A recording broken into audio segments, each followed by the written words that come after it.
Hello, everyone, and welcome back to Inside Unreal, a show where we learn, explore, and celebrate everything Unreal. I am your host, Dan Hutnick, and welcome back to Indie Games Week 2026. For any folks who aren't familiar, Indie Games Week is a week of exclusive interviews with indie teams and insightful live streams like this one, full of dev tips and workflow insights. Throughout the week, we'll spotlight how indie studios worldwide are using Unreal Engine and other Epic ecosystem tools to power ambitious ideas and deliver standout games.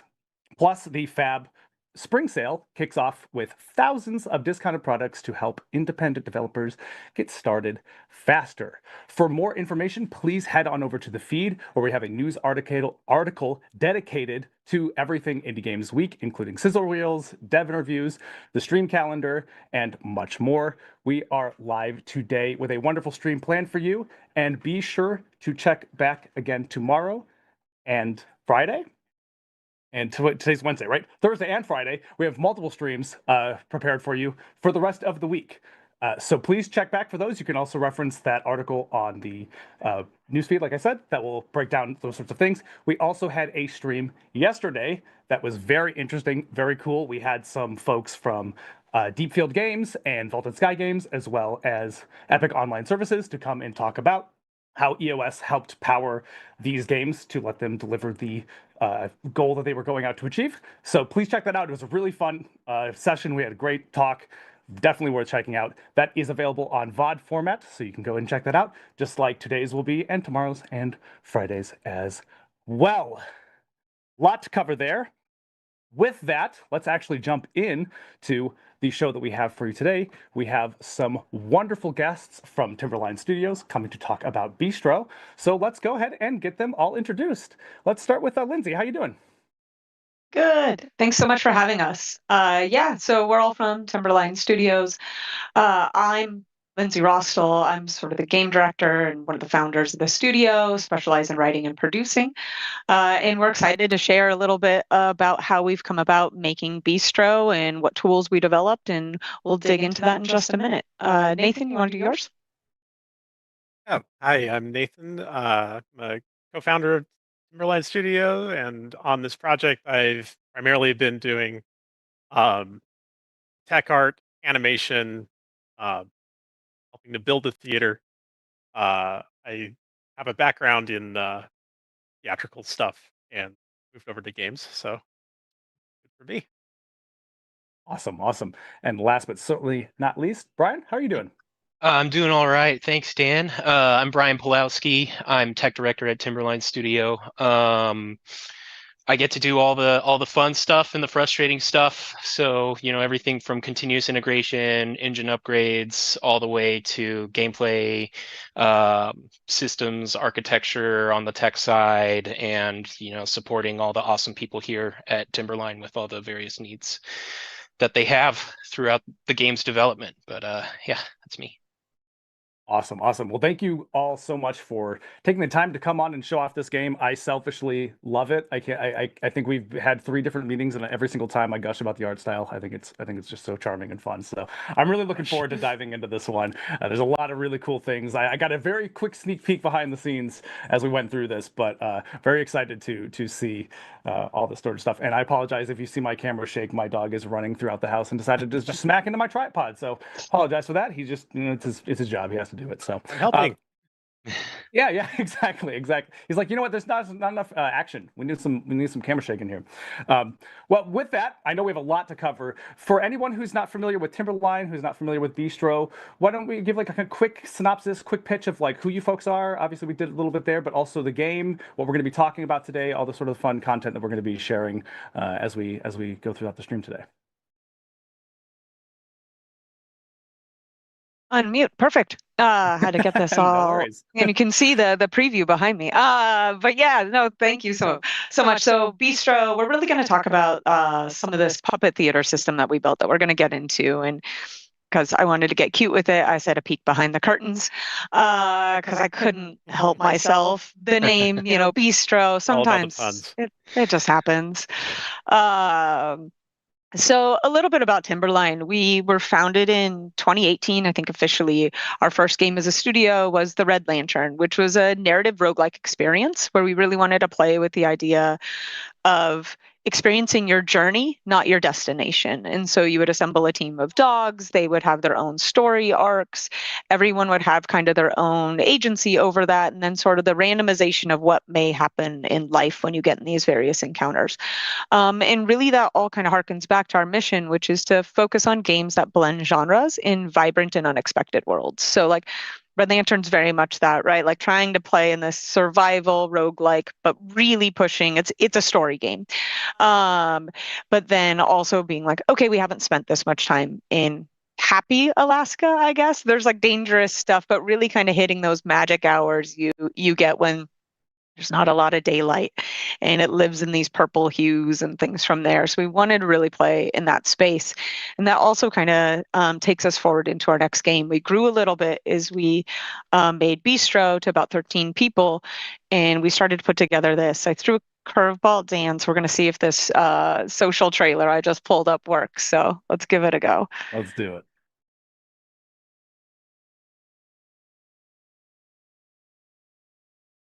I'm unfortunately not getting audio, it seems.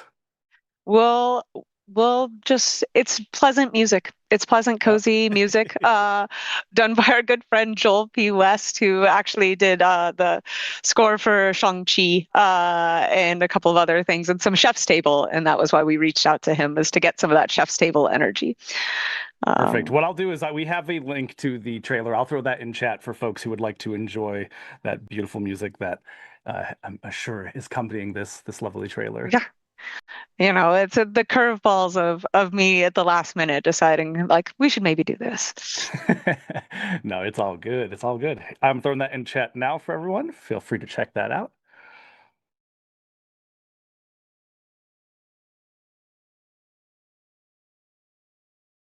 I love the look of the game. It's such a fun style. Ooh. Thank you. Yeah. We really wanted to focus on, again, this vibrant space. I think I jumped a slide. It focuses on this small town called Palo Pori, which you can see in the top slide. You're really in this walled village, and the danger exists outside of that. And so taking some of those cozy elements where you are playing in this town, you're farming and you're cooking, and then you're leading into what we call, crunchier gameplay, which are deck building and combat from there. But really kind of pushing forward this idea of a space that feels safe and kind of idyllic, even though there might be things that are really scary happening outside. And what does that juxtaposition really feel like? And then how do you help what's happening outside of your world from there? And as I kind of alluded to, we call Beastro a crunchy, cozy game. So again, it builds on these foundations of, sort of that town gameplay, the things that you would come to expect from that. But something that is a fan of those games, I really want a little more agency. I want to be able to see those mechanics lead into something else. So everything in Bistro is all about building up into this food system that ultimately powers up the decks in these heroes that we call caretakers. And so you'll have these 3 different caretakers that you're able to send into the wilds, and they will engage in combat from there. And that's going to kind of get into the nitty gritty of what we want to talk about today, is how we came about with this puppet theater and building the card game within that, and how we solved that using sequencer and a variety of other tools. And the other tool sets we ultimately looked at to allow a team of 13 that's built in different places across the world. So we have like members in Brazil, members in Spain, members in Northern California, Oregon, and then a hub of us in Los Angeles. So understanding that you need fast iteration, right? Able to see the work that you're doing and easy to share across those different spectrums. And so we can have our communication really working for us. And so for us, really, it was kind of looking at this pivot that we wanted to make. We had a really big game. And we're like, this doesn't feel like us. Like this, we don't think we can get the charm and the joy and everything that we think is what's important to us as a studio, what's important to us as people, and something that we can accomplish at a level that we think is what we want to bring to the market ultimately. And when we looked at all of that, we were like, well, where are we strongest? Where are some of our capabilities? And like as Nathan alluded to, well, he's made puppets for like the Lion King, and has experienced that and has built some other like crazy stuff for us and understands that stage work. We have other people who spend a lot of time in theater. We have these incredible illustrators.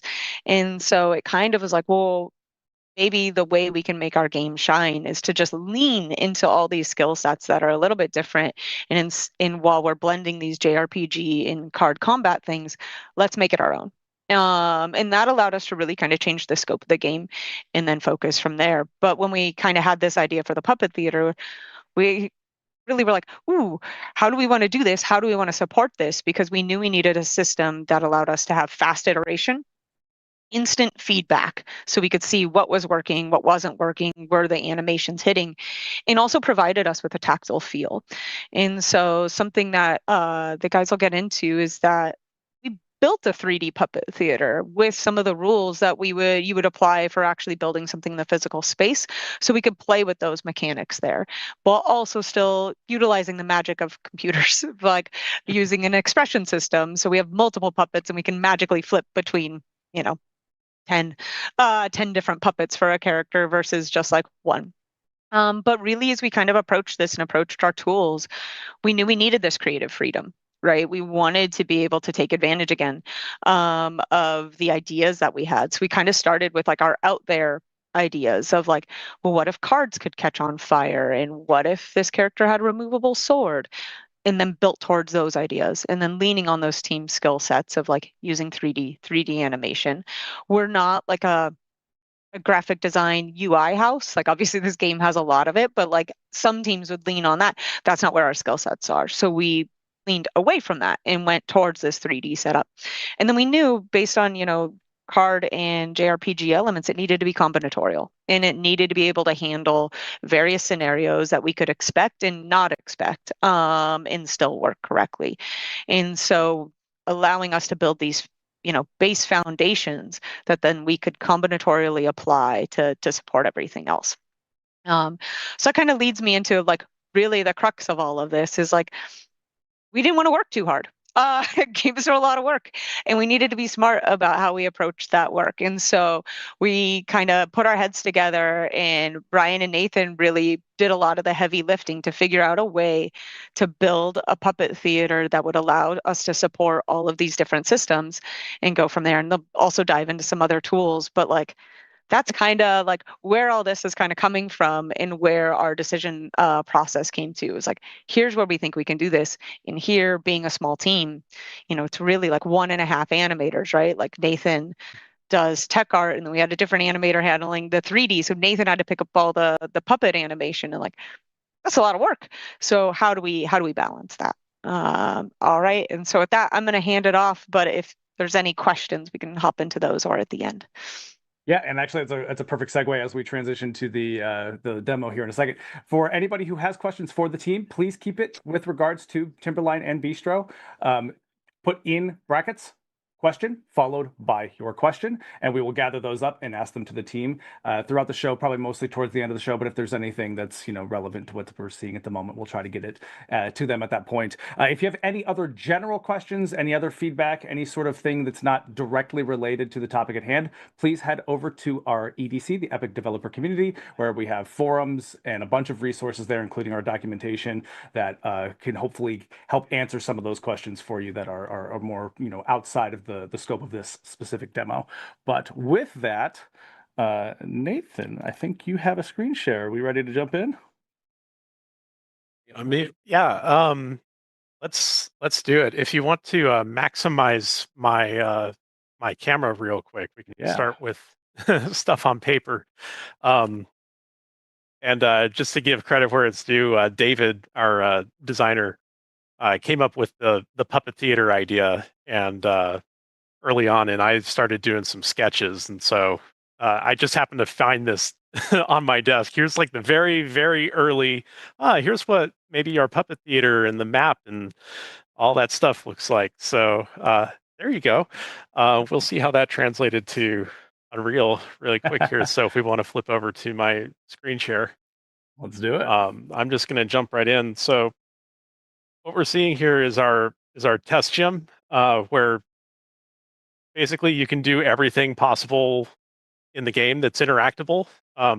Theoretically, there might be some things that are hiding, but I'm just going to slide over here to the first glitch. All right, I'm just gonna play. I can't get the play from here You menu. can't play from here.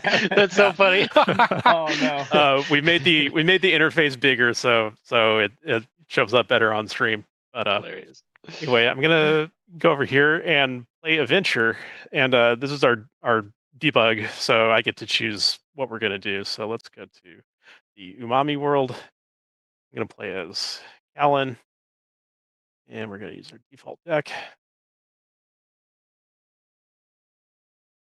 We got some red text up there, but don't worry about that. It's just the debug.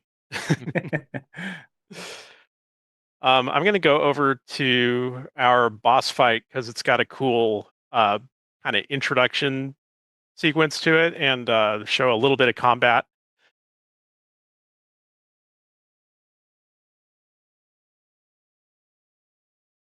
This is what I mean by the charm. I love how charming this is.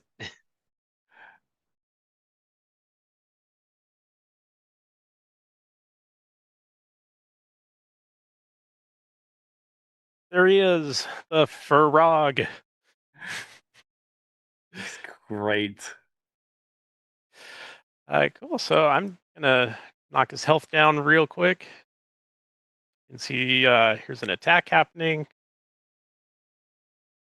One thing you can see that I kind of talked about earlier is the flipping of these expressions that I think Nathan will get into, and Brian, of like how, on the stick we flip between those different things. So as you watch, you'll see how we communicate player information through that.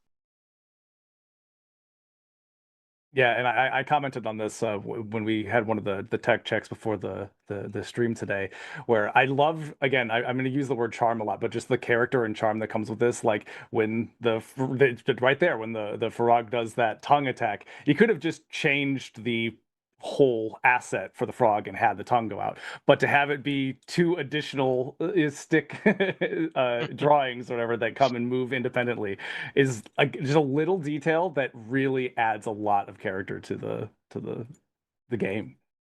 Something I think the team maybe hates me for and loves me for all at once is one of our big pillars was the concept of charmingly weird. And so that was like throughout, like what we held ourselves to is like, what's the charmingly weird solution to this? And the puppet theater really let us kind of stretch, build our muscles there for that. And so doing the tongue, and it was like, oh yeah, of course, like it's got to shoot these two things. The whole idea is there's these crows theoretically in this puppet theater running it, right? And so we always like kind of came back to these ideas of charmingly weird and what is the physical thing we can do? Like what's the physical gag that makes sense for the puppet theater, and using it that way, and building out our sequences to support those physical gags. Yeah, and you said that the theater idea came fairly early in the project. Was it like almost like day one, or did it kind of take a little bit of iteration to get there? It was actually a big part of our pivot. So as we kind of noted, we were building towards something a little more traditional in the layout of JRPG meets card game thing. We were like, this it just didn't feel neat enough. It didn't excite all of us. It was like, okay, yeah, like that's there, that works. But it didn't have the innovation or the stamp we wanted to put on it for our studio, that we felt showed our vibes ultimately. And so we sat back and we were evaluating like what can we do? Like what's the right path? And when we asked ourselves that question and gave ourselves the constraint, our lead designer, David, was like, we should do a puppet theater. Like we can do these goofs. Like this is our vibe. We'd already been making jokes about it. And then we were like, oh, yes, yes, of course, like that makes total sense. And then once we started thinking about how to apply mechanics to it and apply our different types of animation styles, it was like, yes, not only does this like rein in elements of scope, right, where I don't have to make tons of 3D biomes, I can make these cool puppet biomes, right? It lets us then focus on these other charming animations and the ways we can communicate without having to do like full keyframes in some of those different things. And so for us as a team, not only was it a smart scope decision. It was a smart creative decision. And often those are the best version, right? Where you get that better creativity out of applying a new constraint to the work that you're doing. And for starters, what I did as kind of a test was build a theater out of like primitive shapes and get some very rough puppets in and using sequencer, just spawning that stuff. Yeah, just doing very rough animations of like, does this feel good? Without it actually being any gameplay. It was, totally fake, just in a sequencer playing. And through doing that, we realized like, yeah, this could be a really cool direction to go in. And if we could keep using sequencer to actually generate the content for this, that would be ideal. And so that's when Brian and I started putting our heads together of like, okay, how do we actually do this? And Yeah. I'll show real quick, just kind of behind the scenes, what the puppet theater looks like. And I actually did use that initial like bespoke sequence that Nathan made for some of the early pitching stuff that we did as sort of like a living prototype of what we were going to need from the puppet theater. So, before we even got into how are we going to animate all of this, it was how are we going to build the thing that we want to control. And we'd already done a lot of level sequencer work in the 3D area of the game for the first iteration of what we were trying to do. And then that came a lot from the workflow we were using in the Red Lantern, which was, we want to create these scenes, and kind of like create these scenes wholesale, but also have combinatorial elements in there that we can sort of like control when those switches are flipped on and off. And so this is really just an extension of our goals that we had at the Red Lantern, with like a little bit more game dev knowledge under our belts, a lot more Unreal knowledge under our belts. Kind of drank from the fire hose for that first iteration of the game, because we made a switch from one engine. Now we're on Unreal. And so it was a workflow that we wanted. And then the approach that we took from there is like, how do we make this workflow not feel like a death march for Nathan? And so it's kind of like, taking apart like the hurdles and like the friction points that were like the most impactful at that time, and then kind of like refining into the types of tools that he knew that he would need for this as we went. But we got to utilize a lot of different corners of what's available in Level Sequencer. Yeah, and sort of our first attempts at this was me doing a lot of stuff manually through blueprints and other tools that Unreal provides just out of the box by default. And that could all be done. We could make the whole game, just with those tools. But kind of one of my goals is reducing the number of mouse clicks it takes to do a thing. And so like setting up a puppet, setting up, in this animation, we're going to flip to a different, expression. I could manually do all that stuff through animation, through material reassignment in the sequencer and stuff like that. But that's a lot of work just to get like a, to get a flip to happen. So early on, that's how we were making, sort of gameplay tests and stuff. But as we kept going, Brian helped out a lot by implementing very cool bespoke puppet theater tools for me to use while building these sequences. So while I've got this blueprint open, basically everything that can happen in the puppet theater, and I got to be careful not to tilt my camera down because there's some spoilers down there underneath no. the puppet theater. See that. Basically everything that can happen is internal to this blueprint, and then we're controlling it through sequencer using a variety of regular and bespoke tracks. And so I'm going to jump over to that next. Yeah, quick interjection while we have you there. Obviously, these tools you use to kind of achieve this goal, this vision for it. Was that something that kind of came together pretty quickly? Like as soon as you made this, shift, you started, implementing the tool set to make this function. Is it something where like pretty early on you were like, oh yeah, this is working. This is going to be really cool, or was there a little bit of a process, kind of like iteration, where maybe you're like, oh, this might work out, or maybe we're not feeling terribly comfortable or confident at the moment. Like, how was that process of making that switch? It was very iterative, and I would always try to to do it myself first because I'm kind of I'm a DIY sort of guy. But there would be points where we would hit snags, or I would just like, oh man, if I could get a tool to do this one action or this one thing, that would be so nice. And then Brian would be like, not only can I give you that, but here's like an even better way that we could do it. It's like, yes, let's do that. You approve the concept. Yeah. Right? Yep. The ideation phase. Totally. So let's see. I got our boss intro. So let's take a look at the Frog boss, and I apologize for our limited screen real estate. I'm used to animating on like 3 different monitors. So I've got my timeline tracks on one monitor, asset, content browser, details on another monitor, and then on the main screen is effectively what we're seeing right here. And then of course my mouse, right? Yes. Yeah, and then of course not only did I ask you to put that all into one single monitor, but then I also asked you to increase the scale to make it even harder to have real estate. So all good. So yeah, basically you can see we have a sequencer open. You can see the theater is already doing stuff. We're not running the game. But we've got the puppet animating here. The background is scrolling. And that's all stuff that wouldn't be happening on its own. So this is more of our, bespoke tools coming online right off the bat. So I'm going to scooch back, and you can see we got some camera shakes going.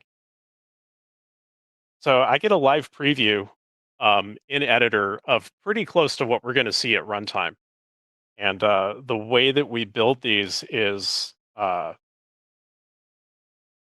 we have our tracks for like an overall monster puppet. We can have it play animations. We can do, visibility. This is all the standard stuff in Unreal. But also we've got these extra tracks here that are specific to our project. So like, for example, I can change the expression of the frog to dead for some reason right here. And so now he can come in and land, and he landed too hard, and now he's dead. And then we've won the game. So that's it. That's all. It's like me getting out of bed in the morning. Yeah, exactly. So, I can make that change. And like, that's just like a one button click, basically. It would be totally possible to do this without all the custom tools, but it would require, material tracks, animation tracks, special, transforms happening, sound tracks. You guys can't hear the sound, but the sounds for all of these things are playing too. So when the puppet flips, it makes like a flipping sound. So we have a lot of control over the theater just from the editor alone, and get almost a real-time preview of what it's going to look like. There's a little bit of stuff that's different. Like, we don't see the background here. We could implement that. It just wasn't necessary for us to be able to do this. So basically, make it as far as we need it to, but not too much farther, because then that's just a bunch of extra work that doesn't really help anything. Mm-hmm. So yeah. So we can go look. What Nathan highlighted a lot too is that there's a lot of like internal functionality that we have on our puppet actors, for instance, to be able to do the things like expression flipping. That's one thing that we iterated on a lot. When we started, it was a single skeletal mesh that had bones that we would make visible or invisible based on the expression. And then we quickly learned, like, we're going to need to extend this, and we're going to need to support like a non-uniform amount of content per like character or monster or whatever it is, because they might have different expressions that we need. So we need some more flexibility there. So what we went with was rendering a widget blueprint to the to texture. And then when we send a signal for changing the expression, we have the card or the puppet kind of flip so that everything's obscured. Then we make the texture change, and we do a little bit with like size scaling too, to really sell like the rotational side of it.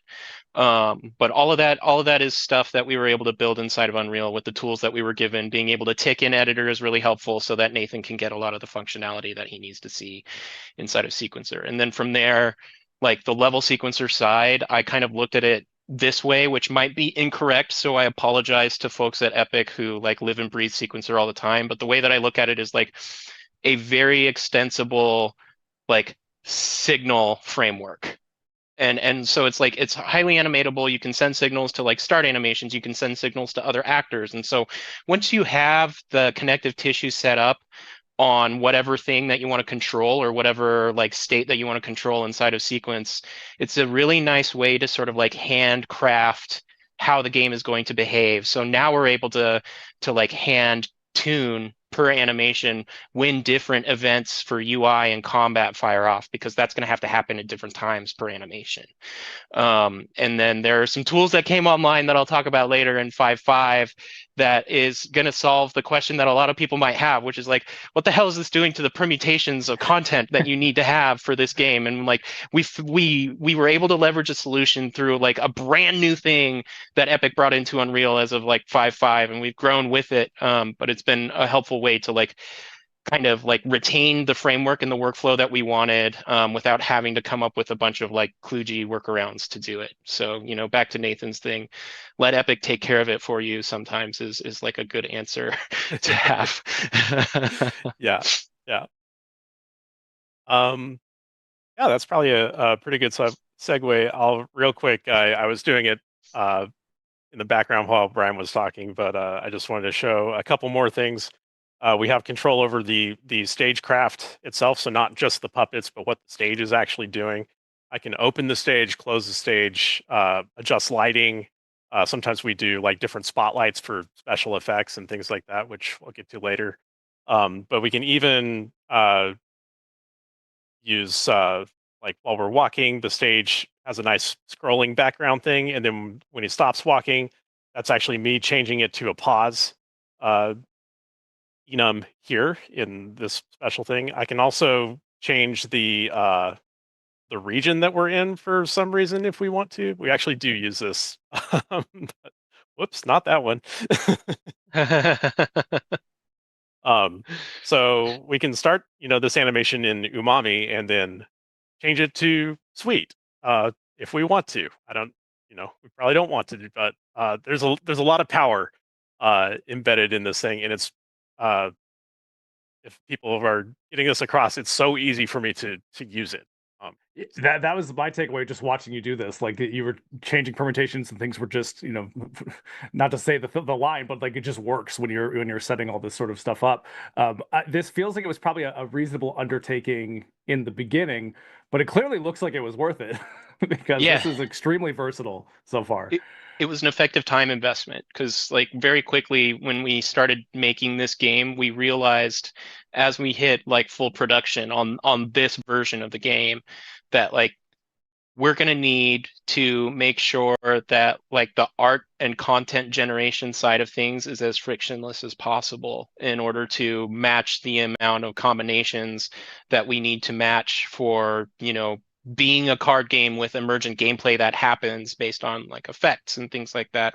We're going to need to support a lot, and it's going to need to really look, feel, and truly be like highly reactive in that sense. And so, when you start saying that stuff, a lot of that falls onto art, and content side. So like if we can come up with tools and systems to sort of like make their lives easier, give them the ability to like create building blocks and like stamp things in, to save some time on that side, it allows, folks like Nathan and everybody else to like put a lot of time into finding the fun versus wrangling the tools into what they need to do, which is super, super important. And that's a great call out that I was going to say too. Is like if when you have tools that you're kind of fussing with, or it makes ideating and iterating a process like a chore almost, it really does stunt productivity, and like you're just kind of like I don't want to say ambition, but like your creativity gets stunted with that sort of thing. So having a tool that's just as simple as like, oh, I want to do this, and it does, and it's as simple as adding a couple keys and changing a drop down, like that makes it just easy to get in there and just try things, come up with ideas. It's super Yeah, cool. absolutely. Yeah, it's the difference between, opening up the editor and being like, all right, what can I do? Let's do this. And opening up the editor and being presented with like, oh, I gotta do so much stuff just to get to square one. Yeah. I'm gonna go browse the internet instead. I'm gonna go doom scroll. So yeah, anywhere that we can reduce the amount of resistance between like I have an idea and then being able to get it into reality is or unreality in this case um Right. is so important. And oftentimes, what we're seeing now is like the result of months and months and months of like tweaks and iteration and stuff. So that, like it looks like, oh, we came up with this whole theater thing in one day and implemented it, and now we're done. But really, it started off, and we may see a little bit of it where there's some older sequences that are kind of done one way. This is actually an older sequence, so when we look at a newer one, we'll see some other new tricks that came online further down production. Yeah. Uh, And that's one of those things that can feel maybe like intimidating early on, right? Is going like, oh man, I want this tool or I want this system, but it's just going to take so long to set up and things like that. And that can be intimidating. But in a lot of cases like this, it's absolutely worth it. It's like a bit of an expense kind of at the front end, but it makes the latter half or more much more smooth as a yeah, process. And totally. making those evaluations is always so hard, but you have to Hard. be like, okay, like where's it going to lead to, right? Like what's the math? Does the math basically? And like where can we lean on a manual solution, and where are we going to gain our creativity? And so like when we bit this off and got our first iteration of the theater going pretty quickly, it's like, okay. And you kind of alluded to this, Dan, like we were like, we think this is going to work. And then we just kept rolling new features as Nathan would hit a wall, right? And so it'd be like, hey, I kind of want to do this. And then we tag in Brian. Brian, can we figure out how to do this? And it's like, okay, give me a minute. And then we would like go dig into those things and keep rolling. And then as they'll get into 5.5 with the subsequent system, then let us cook a little more with gasoline too. Yeah, and that's one of those points, and it's kind of why I brought it up too earlier with like how quickly in implementing this did you feel like, oh yeah, this was the right choice, right? Because it can be one of those things where you go, okay, well here's our means, here's what we can do. We have to change our scope because of that. We have this idea that we think is pretty cool, we think it's going to work, but then you start implementing it, and then that takes time to do the tools, and maybe you get to a point kind of early in that process where you're like, I don't know if this is coming together, was this the right call? That kind of thing happens all the time in development, and it's there's a skill set in kind of knowing like when it is worth and when it isn't, and when to pivot. Yeah, I Yeah, think and it wasn't also a straight line. Right.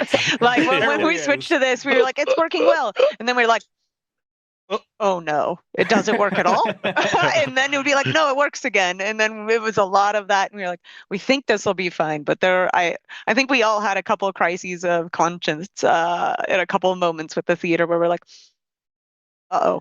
yeah. Yeah, for sure. We'll never tame this beast. It's I tamed think now. I think at least for me, getting the early prototype online using just sequences, it wasn't playable as like a game. It was just, you walk up to the theater, press A, and then it plays, a scripted, a pre-scripted, Kalan hits a minion with a sword, which we're actually about to see for real. Um, that was the first like, oh, we could do it this way, like this, like just conceptually, we can see it on the screen. Using the tools that Unreal gives us out of the box, we got it online pretty quickly. Um, permutations was a big question mark for me because like, what happens if a different puppet hits the puppet in front? What if they hit the monster in the back? What if the monster in the back attacks you? You get a permutation explosion happening pretty quickly. So that was one of the early problems we had to solve. Was like, okay, how do we actually implement this in a way that accounts for dealing with permutations? And earlier, before 5.5, as Brian alluded to, we kind of solved it by hand with C++ on the back end. And then as we got to those newer features, it was like, oh, these are so much better. Is it worth switching to these and maybe doing some rework of what's already been done, or do we keep going with what we've got and you know that there's a better way, but we just can't do it. And lucky for me, we we chose to keep going with to use the new tools that Epic provided in the engine update. And updating an engine mid production is always scary too. Sure. Like there's um I think probably one of our lessons learned, and this is even a little bit before we started doing the theater, is early on we were trying to manually solve a lot of problems by hand with C++, without fully understanding what Epic provided already, or just using the tools that we knew were there, but it felt like, oh, we can do it our own way. Um, and I think one of the lessons learned in that sort of transition period was like, actually, let's use what Unreal's giving us out of the box first, see how far we can get, and then if there's a snag, that's when we start to manually implement, bespoke stuff, rather than starting with trying to implement bespoke stuff in the beginning and ignoring, you know, things that have already been done. Um, Yeah, so and forgive me if I missed this at the point when you started. Was it like, okay, we're gonna do the we're gonna go with this kind of theater, idea, this concept here? Did you immediately start with just kind of like implementing mechanics? Did you kind of draft out like a quick animatic or something just to kind of get the feel for how this would feel or anything like that? yeah, so the beginning was doing like a animatic uh in sequencer. So we would just make a sequence that doesn't have any functionality in it, just to play the animation, see if it feels good, if it feels crunchy. Um, Right.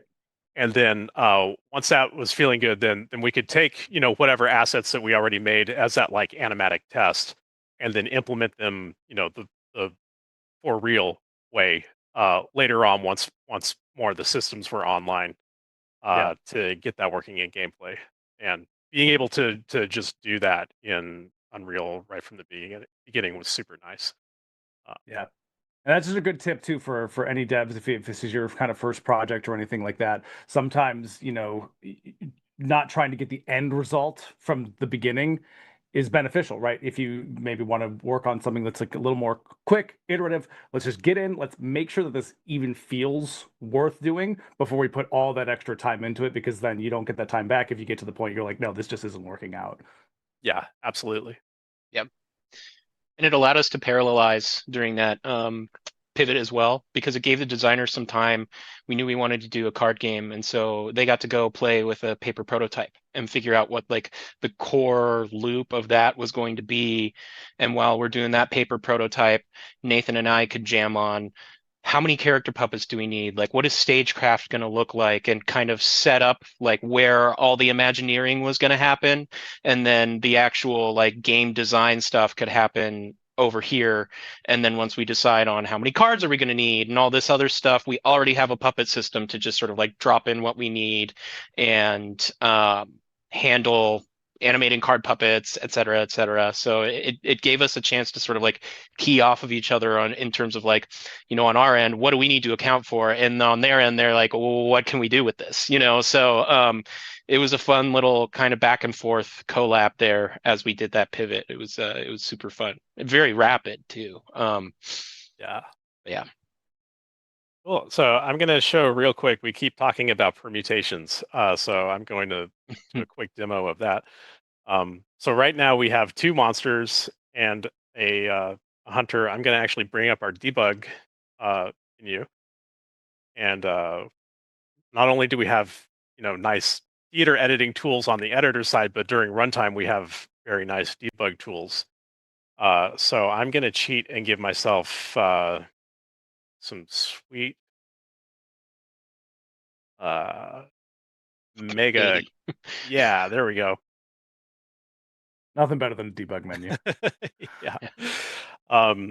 So what I'm going to show here is I'm going to play this really powerful card, and we're going to see the hunter do one animation. It's a powerful attack move.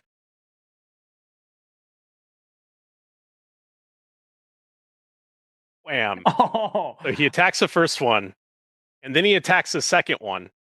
And you notice like this one has already died, and then this one. So anyway, I annihilated those poor little minions, but and it looks like they noticed it too. When that impact was coming in, he's like, "I think this is it for me." yeah. So let's go to another one real quick, and then I'll show. Let's do a light move. Let's see what you give us. Okay. So I'm gonna just barely win this one with salty 3. Oh. So now rather than that big dive bomb wham that happens, we're gonna see something a little bit different happen. Walk over, tap.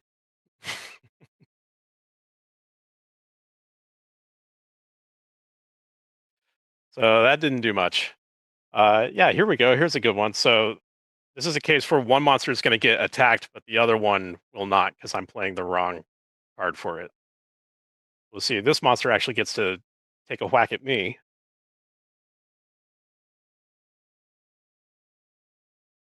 One thing that's a little different about our mechanics also than other traditional card games is the monsters. It's built on like the idea of trick-taking games, like a spades or something like that, where you are matching the lead flavor that the monsters have set. So they play their cards first, they're setting the flavor of the trick, and you must match that or play a balancing card, which is a card that basically counters their kind of magic.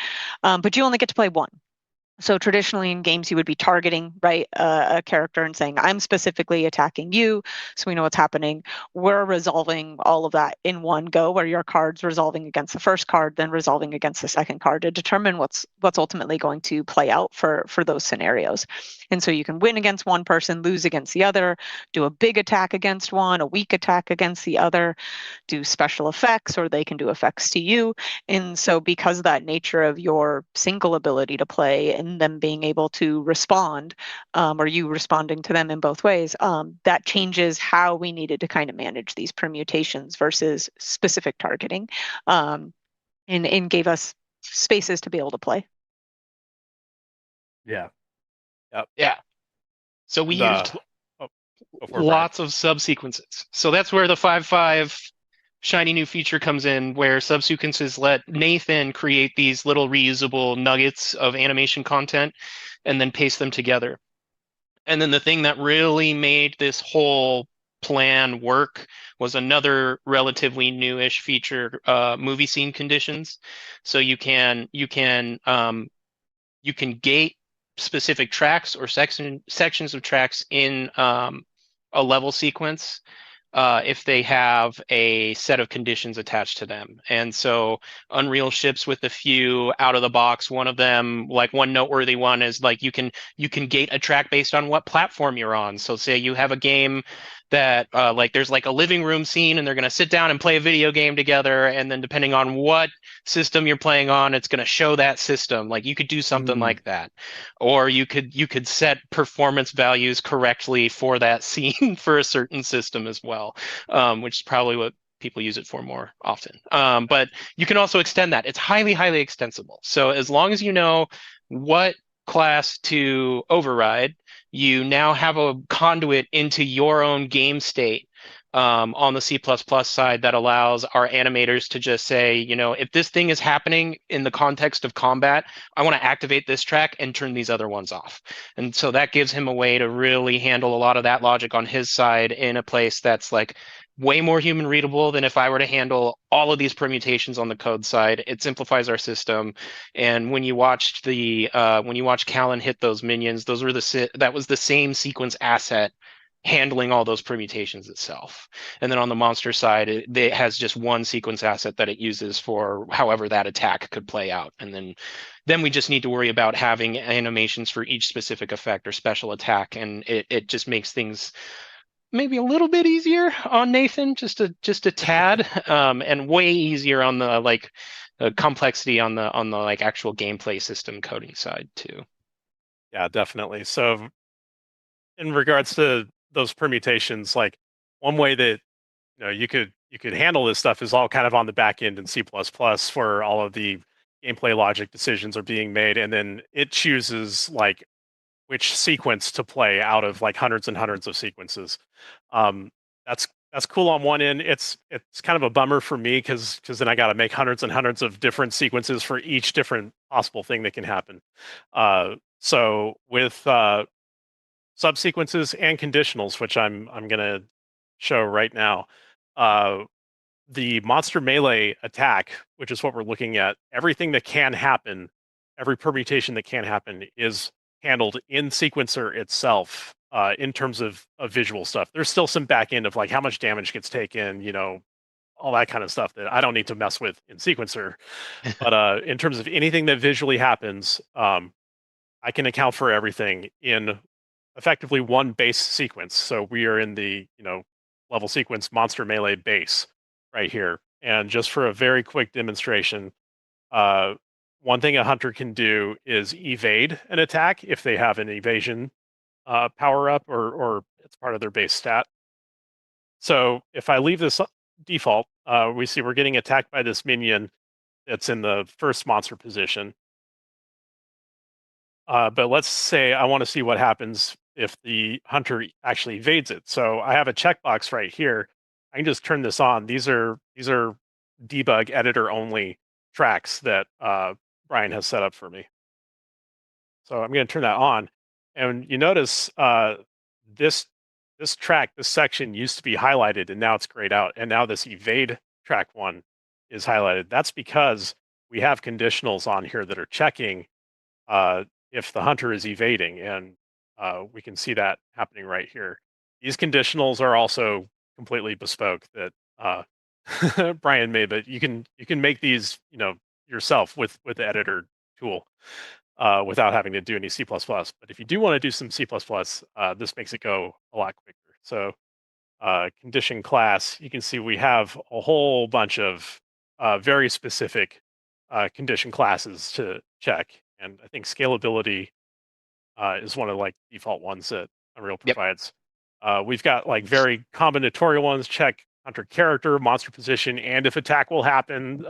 This is a combination of checks that we do often, so we just combine that all into one. So again, taking something that used to be like 10 or 20 mouse clicks, make it down into one mouse click.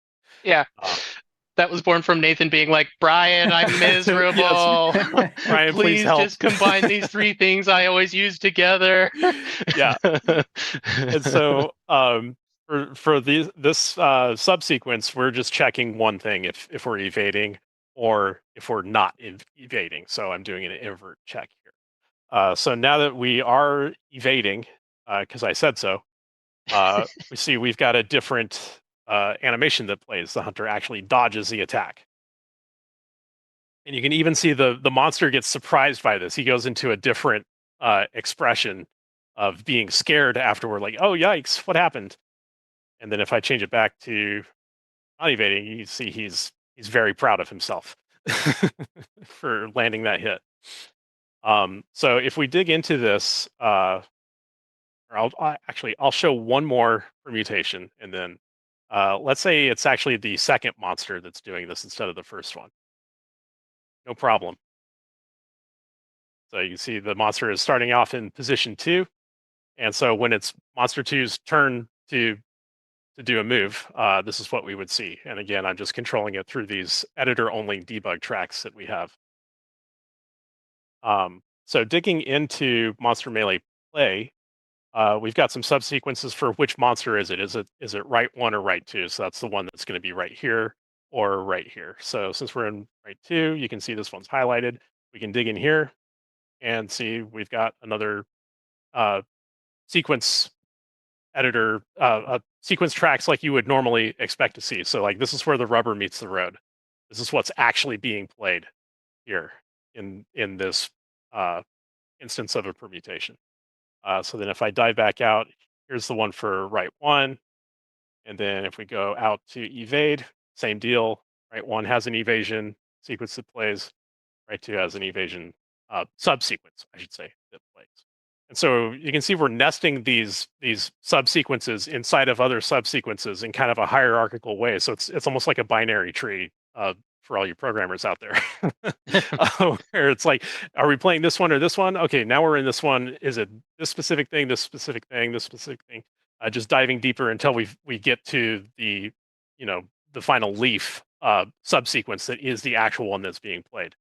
I have complete control over that here, and complete ability to preview it here just from editor, which is super awesome. I don't even have to like make a change here, run the game, run over uh talk to Oishi, go on Yeah. adventure, test Not the anymore. monster. Not anymore. Yeah. There was a time. Like that. Yeah. One time. So yeah, just being able to iterate as fast as you can in a non-runtime setting is so nice. So I'm gonna go look at a little bit more complex one. So the hunter melee base. This is probably the most complex one we have in terms of all the permutations that can happen, because we have a bunch of different hunters. They can be attacking either the front monster or the back monster. They could be doing a light attack, a medium attack, or a heavy attack. So you can imagine what that looks like. So over here, the monsters can evade too. So I can do a light, regular, or heavy attack. Monsters can have shields. There's a lot of stuff to account for of, can this attack even land? And if we take a look in here, you can see we've got a lot of subsequences. And so this looks like a lot, but you can imagine, what it would look like if we didn't have subsequences and conditionals. This would be just Nathan's nightmare. A big pile of sequences everywhere that you have to like dig through the project to try to find, okay, which one is it? Is it this one that's playing? Also, you don't know if this sequence that you're working on is the actual one that's going to play when you think it is, but being able to preview it here in editor, are my conditionals set up properly? Is this the correct subsequence that's being played? And you get a full, preview of it in editor that you can just scrub through. So like we're doing the bitter light right one, which is exactly what we're seeing. If I jump back over, I can change it to that heavy attack that we saw before. And now we see wham. And I can see that reflected here with the bitter heavy. And meanwhile, the monsters are always reacting to, getting hit. So this subsequence always plays. And then we've got nested subsequences for what's going on with the monster. Is this a light attack, a regular attack, or a heavy attack? Yeah. With subsequences and conditionals, if you watch this and you're like, wow, that's really cool, I'm going to try this. And then you try it and it doesn't work. And you're like, Brian, Nathan, and Lindsay lied to me. I need to be very clear. There is a fix. I don't know if it went into a more recent version of Unreal, but there are some out-of-the-box issues with cooking content that has a sequence with a subsequence where that subsequence track has a conditional. And that side is fixed by Epic. I found a separate one. This is me publicly committing to a pull request later on. But there's an additional issue where when it cooks, like the conditionals get lost as well. And so I ended up fixing that. So the reason why we use it and it works is like we were given like access, because the engine is open source. You can take a look through and figure out where these problems are. It creates a really nice like co-development relationship between us as like game devs solving the problems that we need to solve, and kind of helping scratch y'all's backs over at Epic, in case there's like a ticket that hasn't been gotten to, but we've solved it, and just want the person who, like that domain expert over at Epic, to just take a look at it and be like, is this a good approach? Is it not? Should we do something else? And then maybe they're just like, thanks for doing that for me. We're going to add this to the engine, but having that flexibility was something that I found really, really unique to how Unreal has been set up. And it has, that has helped amplify our ability to iterate in the way that we want to, versus sitting there and being like, okay, well, do we even know when this feature is going to be fixed? Do we have any power over this, or like, do we need to find a workaround? Because that introduces a lot of friction in itself. Is like, this isn't working quite how we want to. We have no control over how to fix it or tweak it. So we need to start finding and foraging for something else to kind of like meet our needs. And you don't have to do that here. You can just fix it if you need to, which is awesome. Yeah. Yeah, and it's always fun to me just from my perspective when I get to see all these different projects and teams that come and show their different games and projects off. It's just the various different ways of tackling similar issues or similar concepts or similar pain points or anything like that. Like there's multiple different ways to do it, and seeing that you had a bit of a roadblock there and that you were able to go in there and find a solution or create your own solution is awesome. It's empowering. Yeah. I love it. Yeah, I think that's another thing about Unreal is there are multiple avenues to solving the same problem too. Like we could have gone about this puppet theater in a completely different way using, way more blueprint heavy with anim montages and stuff like that.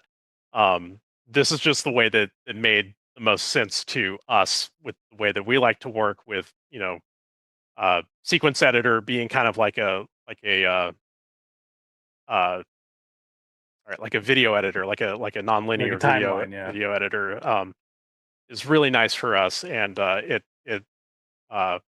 complements the animation stuff that I'm doing really well too, because it's actually the same interface and the same tools to build these sequences is the same stuff I'm using to actually make the animations for not only the puppets but other like 3D characters in the game too. Yeah, we can get to that. How are we doing on time?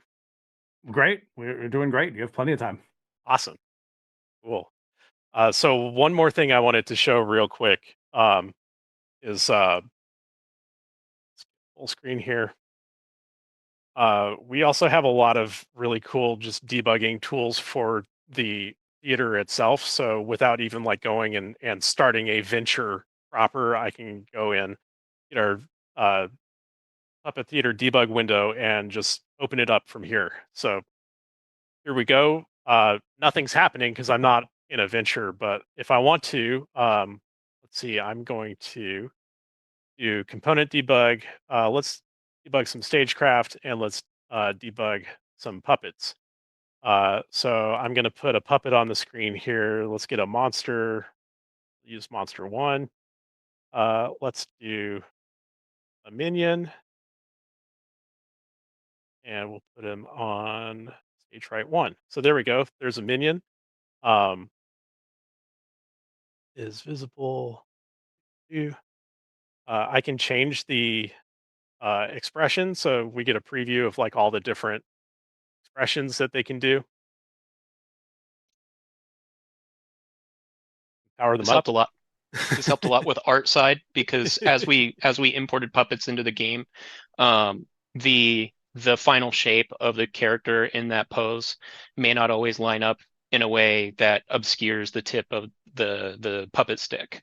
And so we have tools like this was built in a way to provide in runtime what that puppet's going to look like, so that in our data where we set all the content up, they have nudge factors and scale factors that they can set on the actual texture itself to kind of like move it about this like invisible quad that we have to like line it up exactly where it needs to be. And then save it, obviously. Yeah. You can see this is also doing different animation loops depending on what pose they're into. So the running has like a running idle loop. Scared does not. The amount of character you got out of just some flat 2D images and some movements on a stick is it's uncanny. It's amazing how much Thanks. goes through. I really love that. And that's not an easy thing to do, right? It's not easy to take something very simple and then extract that much emotion and movement and character out of it. It's very well done. And that's a shout out to our concept artist Nitty, who did a ton of work and exploration and introduced all the ghosts when the monsters are dead and basically become ingredients and in really playing with those things in dealing with our asks and in monitoring like silhouettes, right? Which become really important when you only have a few expressions, is like giving that big read of what the character is in silhouette in these modes. And so not only do the characters need them, but each pose. So you're like, oh, that's what's happening. That's what's happening here, and what that language is. So they crushed it on this. And not to tangent slightly, but like for the shadows behind the characters, is that actual light source coming through there, or is that Yep. like a transparent? Yeah, Okay, great. couple spotlights. Yeah. I looked like it because I was specifically looking for the parallax to see if the shadow like shifted in the back as things moved around, and it looked Yeah, like it you're did, but I wanted to confirm that. Yeah, it's great. Yeah, so we have some really cool debug tools that we can use to just kind of like directly manipulate stuff to check on things too, which is really convenient. You know, again, I can just open up the theater, check on a puppet, rather than having to like, go on a venture, Yeah. get on the right node, you get through all this stuff, and then see if the puppet's working or not. So making debug tools to get to what you're looking for as fast as you can helps out so much too, especially if you're working on a more like procedural uh, game. That back on Red Lantern, that was a really tough thing for us. It was so procedural that it was difficult to just like I want to directly observe this one thing happen in in real time. It was more like you got to wait a little bit for the dogs to get to to get to the trigger for it. You know. Oh, Yeah, that's another really great PTSD. example. Yeah, it's another really great example of just like where there's a bit of an investment early on that might Mhm. be like you might be like, oh, do we have the time or resources for that? But will save you so much time down the line that it Yeah, is almost always worth doing Yeah. debug tools. yeah, 100% agree. 100% agree on that. I just need to call out as well. I've been talking a lot about sequencer technology, and I forgot about one very, very important thing that we leverage a lot, and that is dynamic bindings inside of Oh yeah. sequencer. So one really cool thing Let's that go look at that. changed between 5.0 to the version that we're on now, and I can't remember where it came in, but when it did, it was so helpful. But so before there was just one type of like dynamic like object binding thing, and it was the same icon, and you could either make it spawnable or replaceable, and that controlled the lifetime scope of that object. If it was spawned, then it would die as soon as the level sequence actor was also destroyed. If it's replaceable, then you're grabbing it from something in the world, and it was hard to understand the domains because everything was the same icon, and it was a really simple change. And then they added another piece of functionality that was really helpful for subsequences. But the change that they made that I really like and I really appreciate, and so whoever did that, my hat goes off to you, is make those like dynamic bindables different icons depending on like the scope of their lifetime. And so for spawnables, it's the same icon. So I know that that thing's going to be created when that sequence fires up, and it's going to go away when the sequence goes away. Now we have these replaceables, and we utilize that a lot. And so that's how we've taken level sequencer from this thing that's like very attached to a map that it's created inside of, and be able to use it anywhere. So like Nathan doesn't need to go to the actual level that we're using for our puppet theater playback, but we use dynamic replaceables to put him there. And then the thing that followed on to that, which is really nice for subsequences, is that you can inherit bindings from a parent sequence on a subsequence. So you don't Yeah. have to go through the same searching and binding logic for each subsequence that's in there. You can ask a parent sequence, like, do you have this thing yet? If it says yes, it just passes it directly to that level without needing to do any of that extra logic, which is like it's a nice efficiency, and it's a nice like guarantee of robustness Yeah. on So that like side. here I can do just demo that a little bit. So like we have this hunter puppet.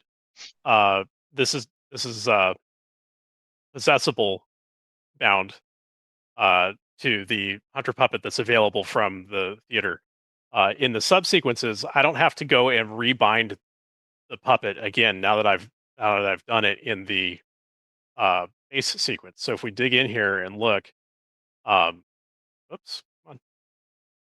mouse lost focus for a second. Okay, we're back. So here's the hunter puppet again, deep in here for this permutation. I don't have to like set up, all the binding properties or anything. I just have a proxy binding. What I can do is, go in my monster melee base, look for that hunter puppet that's already bound, and just say, hey, use that one when we're in any of these subsequences. So that's really nice. Um, and just to show what it looks like when we make a new one. So I can add oops, add actor to track, and then let's add hunter 2.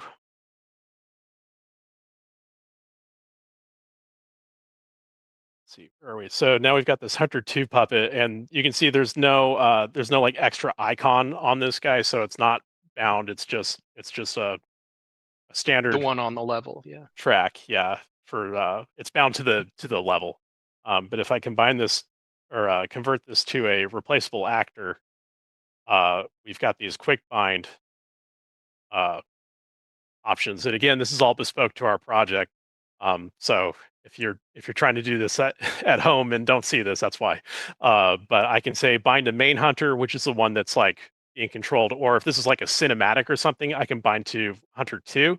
So our main hunter is already there. Hunter 2 needs to appear and like tell us something, for example. So I can bind to hunter 2, and this gets all set up and connected for me. I don't have to do any clicks here. It's just, by the way, here's what we did. And so now Hunter 2 is bound and ready to go. I can start putting tracks on it and manipulate it with all of our custom stuff, like changing its character, changing the expression, position, all that custom stuff, just like I could with any of the other puppets that we have here. So it's gone from like a generic track for a generic like object that's just in the level to like, no, actually we're talking about this very specific thing and we know what the capabilities of this thing are. So now if I try to do our bespoke tracks on them, it's just going to handle it fine from there. So that's really nice. Kind of digging into the weeds there, but Yeah. We love it. yeah. Very cool system. I can just see all Oops. the work that went Get out into of here. the setup of that, but it clearly looks like it paid off just from my perspective. Yeah. It's Yeah. great to hear. Great to hear. Cool. Yeah, so moving on, I was thinking at this point I could kind of show like a little more of how like the puppet sausage is made with how we actually do animations. So far we've been showing these sequences that are playing anim sequences that have already been made. Um, but we actually use the puppet theater itself as a way to do the actual creation of the animations too. So just showing that real quick. Let's look at the source. Yeah, here we go. So we're going to see a different character we've been looking at before. Whoops, I got a control rig for this real quick. So we update. There we go. So this looks like what we've been looking at, all day today, except you might notice there's some extra stuff on the screen. We've got these controls. These are actually our animation rigs. So I can literally grab one of these controls and do whatever I want with it and set a keyframe. So you can see we've actually got uh, something like the dope sheet in Maya or a graph editor I can bring up over here. Dock it to the side here. This is kind of how I typically have it. I've got my timeline on one side and then the graphs on the other side. So if I want to, I can just grab this control, rotate a little bit. You can see that curve is coming along for the ride, and set a keyframe there. And now, oh And now we no, crash. no! Here be dragons. we we delved too deep. It had to happen. Oh. It had to Yeah. happen. Okay. The nature of live demo and live dev. Yep, all good. Yeah. Anyway, you get to look at this cool moon background that NASA has so kindly provided to us recently. Absolutely love it. I'll use that actually as a quick opportunity to remind folks that if you have any questions for the team at Timberline Studio about Beastro and anything that we're talking about here today, please leave in brackets question followed by your question, and we will gather them up and throw them to the guests kind of towards the end of the show. If you have any general questions, thoughts, concerns, anything like that with regards to anything Unreal, the Epic ecosystem, any sort of thing like that, please head over to the EDC, the Epic Developer Community, where we have our forums, we have our documentation, a bunch of resources there for you there. We would like to keep the questions here for the team because that's who we have on for the day. All right, we're just about coming back online here. No, you're good. You're good. I'm very excited to see the animations side of it. As you can already see, I've already commented on it a couple different times, but it's very cool. I'm looking forward to this. I'm looking forward to all, but obviously, especially this. All right, I think we are back in business now. Let's do it. Actually, this is a pretty good example. So right now we're in our test gym, and there's no theater to be found. That's actually because it's hiding under the ground here in this in this dark, spooky box. So this is where it's actually happening. If I come back up here, I can just go and click this camera thing. This will flip us to the theater cam, so I know exactly what it's going to look like in the game screen as I animate. And so if I click on one of these guys over here, G, oh,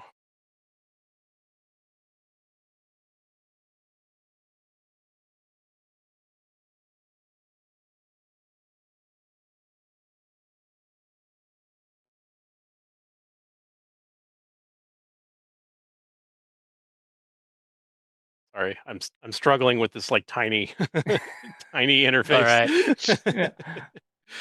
um, yeah, anyway, the point I was trying to make is I can manipulate keyframes here as if we were animating in like Maya or Blender or something like that, but it's all happening directly in the engine. So I get a real-time view of exactly what this is going to look like in the real game. Whereas, in a more typical animation pipeline, you would need to like export the mesh for the theater, import it in Blender, for example, already have like an animation rig set up in Blender, import that in, do your animations, and then export that and hope for the best, and then if you need to make any tweaks or anything, you got to go hop over and context switch between different tools and import and export every time. Doing it here, I can just make a change and then save it, and that's it. We've got these linked animations set up, so you can create a linked animation uh, that creates a animation sequence asset, which is different than a level sequence asset, which is what we're looking at right now. And the anim sequence asset is what the game actually uses to play animations at runtime. We wouldn't want to be playing these control rig animations directly at runtime because controllers are pretty heavy. And it'll crash. And it'll crash. Yeah, that's for us. It'll probably be fine for you guys, but for us, it'll crash. So we can create the linked anim sequences, and once those are created, then anytime I make a change to the source animation here, I just click save, and it automatically updates it. So if we go look over here, I can just open it, and we can see real quick. That's kind of funny because it's the wrong preview asset. So here's Kalan getting thrown around, but if I go back here and just make a really stupid change to this, let's try that. It'll hop up really high. So, woo, like so. Who's holding the stick? Yeah. Yeah. No. No. The illusion is ruined. You weren't supposed to see that. It was a video game. Throw a blanket on it. No. So now if we go look at it, you can see he hops up real quick as I just did, and like that was fast, right? Like I clicked save and like in less than a second, we're looking at the the final animation for it. So I don't know if there's any animators in the audience, but for me, that's a big deal. It's like, oh, I can just make a quick change, hit save. It's already in the game. If I press play on the game right now and we see this sequence play, that'll be what it is in animation without any additional setup or anything to have to worry about. So In It's been such a priority for us. I was like, speed of seeing your work, right? Because being able to validate your work as quickly as you can lets us then be like, make those adjustments or whatever else. We're not compiling, we're not doing those things. Like, how do we keep everything at face level so we can just be like, okay, cool, this works, this doesn't work. I can roll over to Nathan's desk and he can just be like, hey, this, or live stream it and be like, oh, can you just tweak this thing? So like, it really opens up that collaborative element to be able to do this very quickly without like, oh, well, let me go run over here, bring it back. And so we just try to bake as much stuff as you can see straight into the engine, leveraging the tools you guys have provided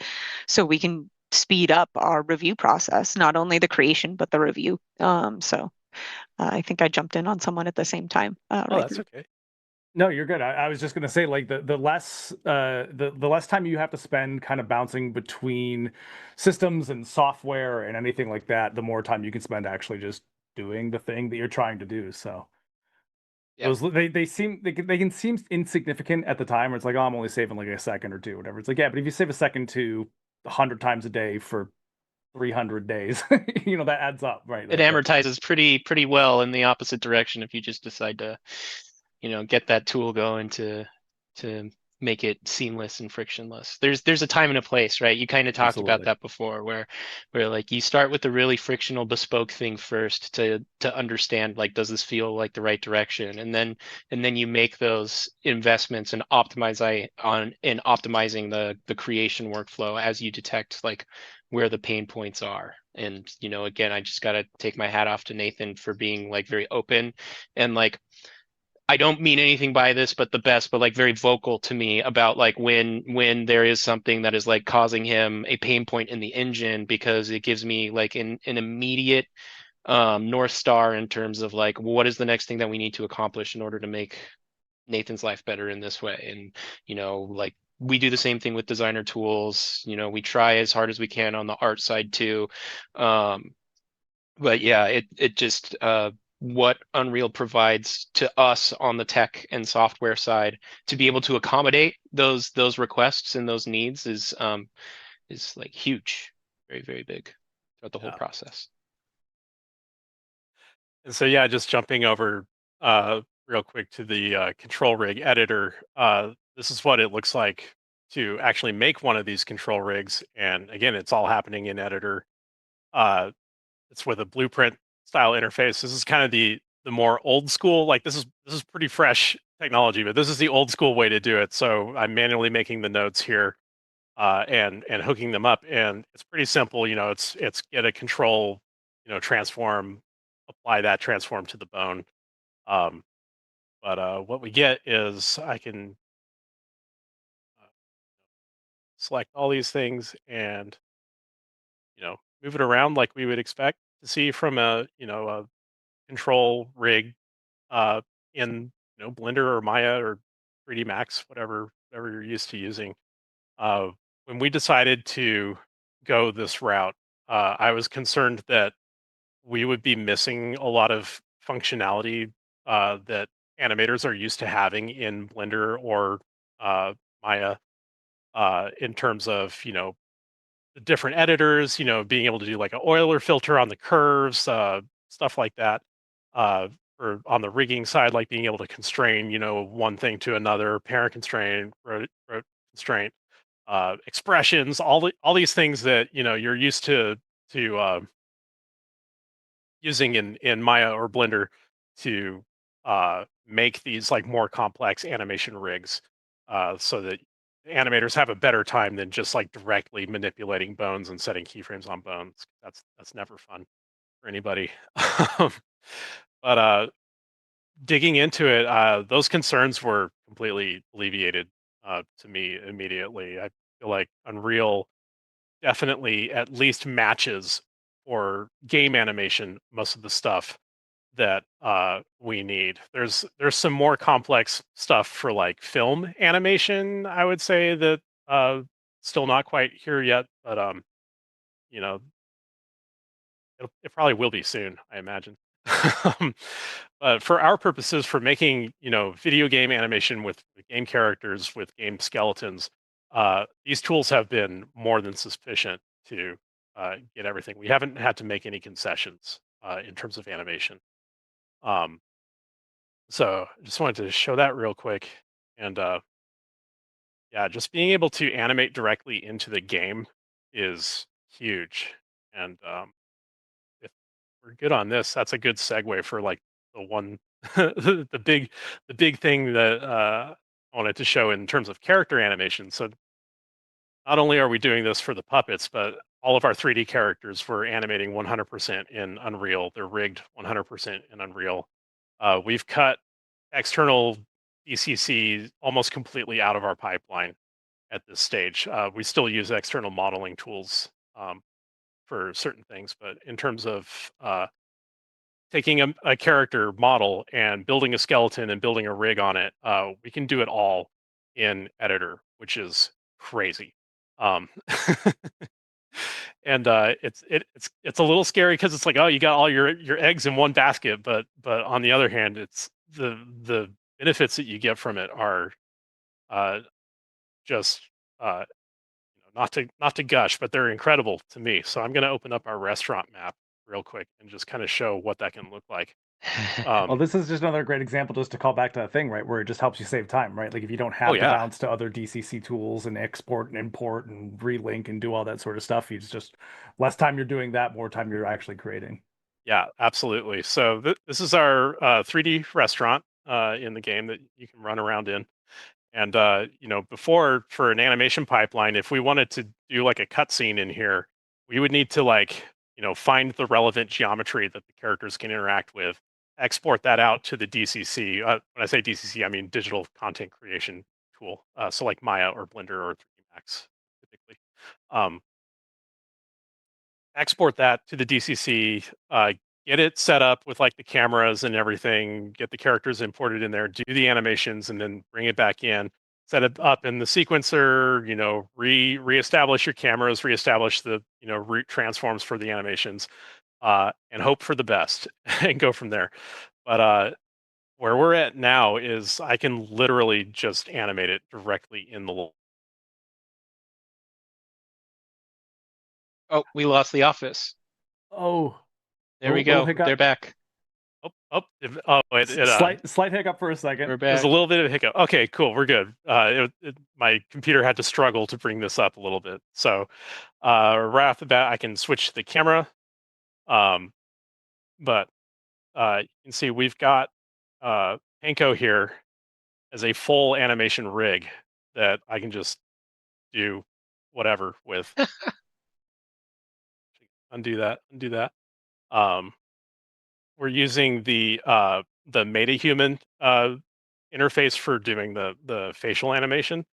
So even though he's not actually a MetaHuman technically, we this is kind of a sidetrack, but we chose to do it this way so that if we wanted to utilize any like MetaHuman stuff down the road, like animations or mocap or anything like that, we would be able to pretty seamlessly apply that to these characters. So like I can just, for example, grab.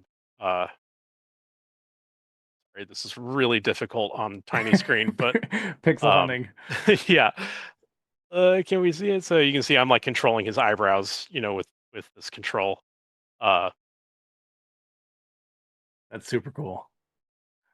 there's a lot of facial controls here. I'm not going to try to pixel hunt each one of these to show it, but basically we can animate the face with the MetaHuman control rig for faces.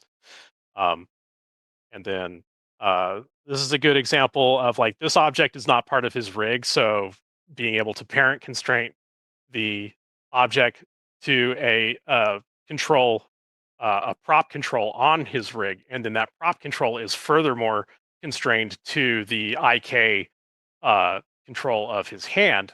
Uh, Doing that sort of move was something I was concerned about being able to actually do in Unreal versus being able to do it in Maya or Blender. But it's no problem. So you can see we've got the pan following along with his hand control. If I mess with the hand control at all, you can see the pan comes along for the ride. If I don't want the pan to be part of his hand anymore, I can grab the prop control for it and scooch it away like so. The prop has apparent constraint to the hand, or I can change the space that it's in, so I could leave it in world space, or attach it to hand space or whatever we want. This is getting really deep into the weeds for the animators out there, but if there are any watching, hopefully this is making you go, hmm. Love it. So, and then we've also got Flambe over here. It's kind of hard to see right now, but she's hanging out in the fire here that you can see as part of the level. So actually having the level geo available is important for this animation to be able to work properly. And if I go ahead and play, you see she comes out, spins around a bit. So you can see that's another control rig. So we've got multiple control rigs in this sequence. I'm just spawning them directly here, and I've got cameras and stuff like that set up. So this is the source animation sequence. This is where I'm actually making the animation assets that we're going to use in runtime. And again, all I have to do is make my tweaks here, hit save, and then those update to those anim sequence assets automatically. There's no need for an import export pipeline or anything. So then if I go over to the real one, so this is the source one, and then this is the real one. This is what we're going to actually see in the game. So you get, the camera cut, and the animations appear to be playing just like they should. You can see Pinko's doing his face expressions, and that's all just playing these anim sequences that got made over in the source. Um, so yeah, that's that. And S- if anybody's So curious, awesome. So awesome. And just another, I know you were talking about gushing a little bit earlier, on your end. I'm just going to gush again real quick on mine.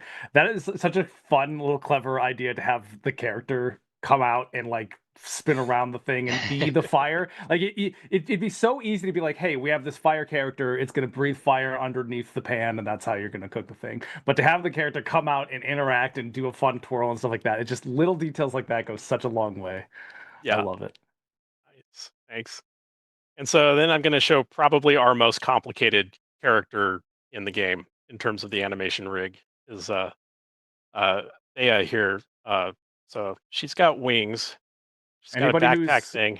worked with Uh wings or tails or things of that nature will definitely understand why that becomes quickly the most complicated rig. oh yes. There's a reason there's no tails. Yeah.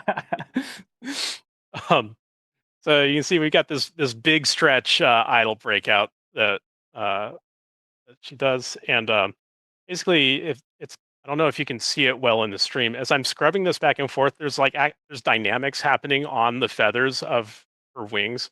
Um, it's easy for me to set these up in control rig, so anything I can do on the rigging side to give animation a hand, so they don't have to manually animate like every single feather moving and doing secondary animation. Uh, that's huge, and to be able to just like set it up and do it in Unreal again is huge. You can see if I grab her body control here and scooch it, the backpack kind of lags behind. It's Oh got some yeah. like got some inertia to it. And again, if I just make a really stupid change to this animation, we can see this is the exported real one that will be used in game. I can just save real quick.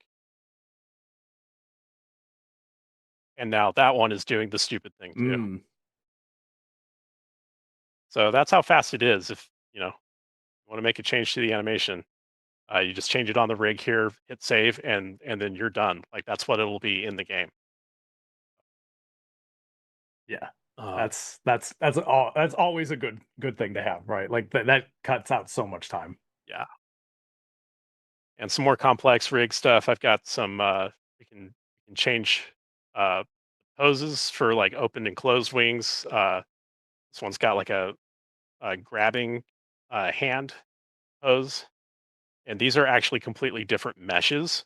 And as these different meshes come online, different controls for them become available too. So I can like grab this closed wing control and manipulate it from here. Let's see, does that set a keyframe on it? Yeah. So even even that, I hit save. Yeah, we can see it as reflected over, she closes her wing. Just like so. Anyway, I'm gonna undo that because we don't actually want that.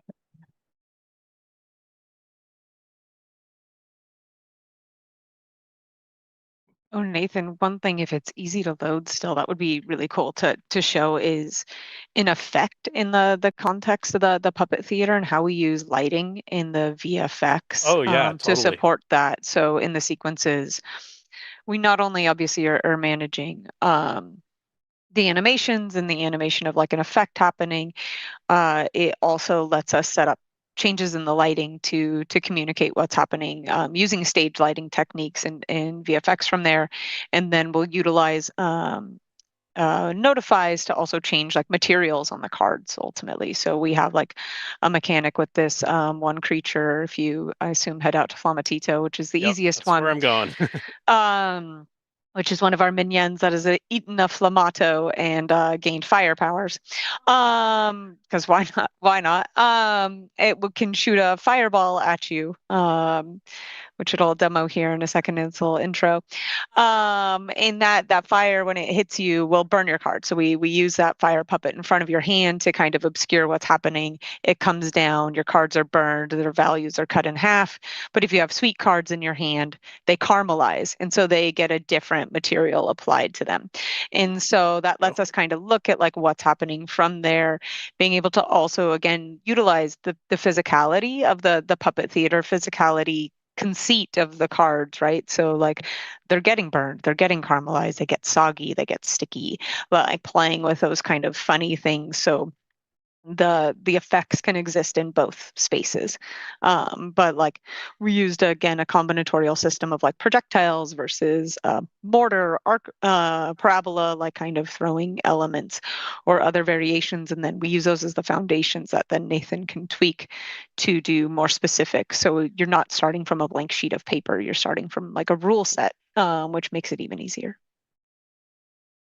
Gonna do a damage and heal to show some of that lighting effect stuff too. So not only is this sweet card caramelized now, which actually made it more powerful, unfortunately for this minion, it's got an additional effect that I cheated and applied to it. But we'll do an attack and we'll get healed at the end of the attack too.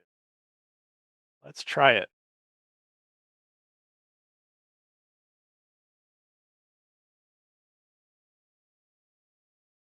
Oh, that was cool. So Yeah. there's that And you heal also effect.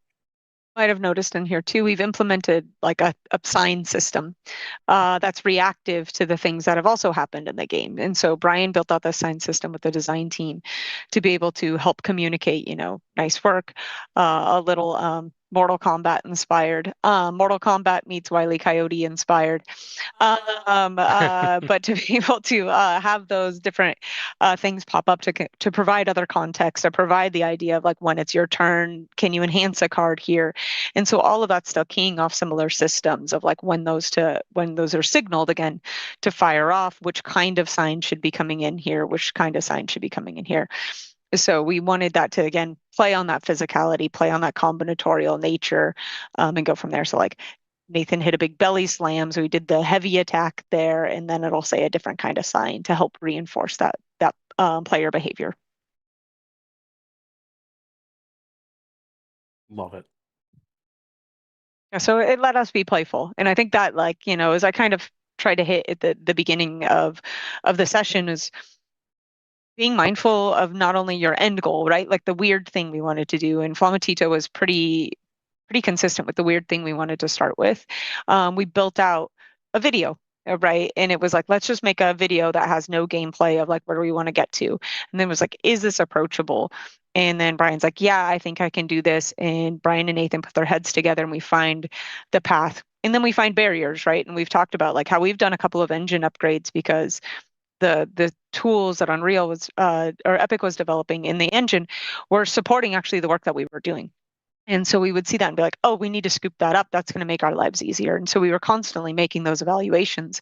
But all of those pieces really led us to was, opening up that creative freedom to be able to iterate quickly, to review quickly, to have more fun making fun content, right? Because I think that's something that really shines through in content made by people is not only the passion but the joy that they're having in the creation of the content. And when you give yourself that space to not just be fighting your tools but to be enjoying your use of them, you get to find magic that you didn't really expect.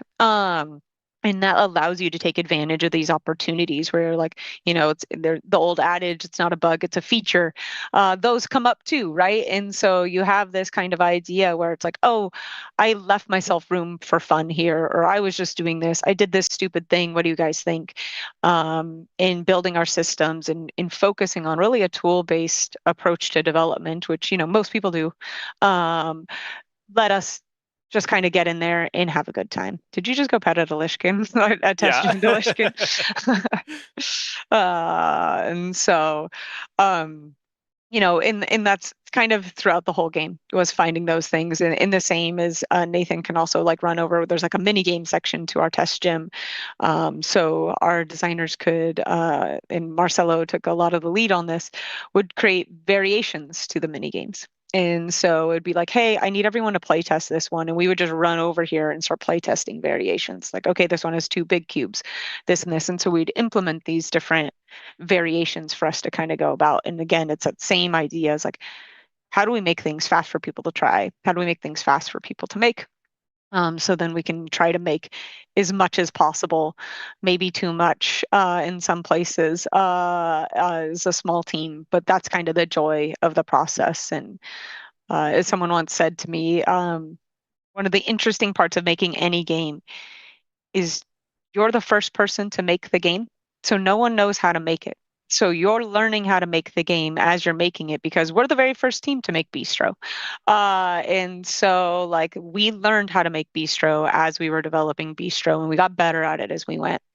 Um, and the fun part of the end of the project is you have all these tools, you know what you're doing, you know what you're making, and you're able to then get into those last little bits of magic and capturing those. So I think like even as a new developer or seasoned developer, like always giving yourself some grace because you're the first one to make your game. Even if you take inspiration from other things, like you're putting your own voice, your own stamp on it, and you're solving problems that potentially no one else has or through a lens that no one else has.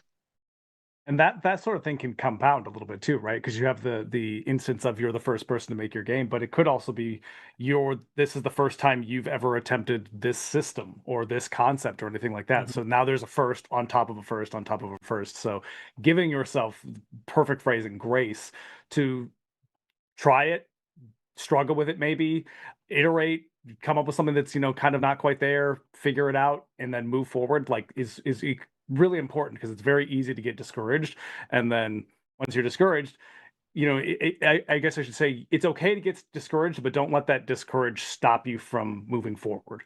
Because as soon as you stop moving forward, that's when you've quote unquote failed, right? Like it's okay to make a mistake, it's okay to fail, quote unquote. But as long as you get up, try again, try something new.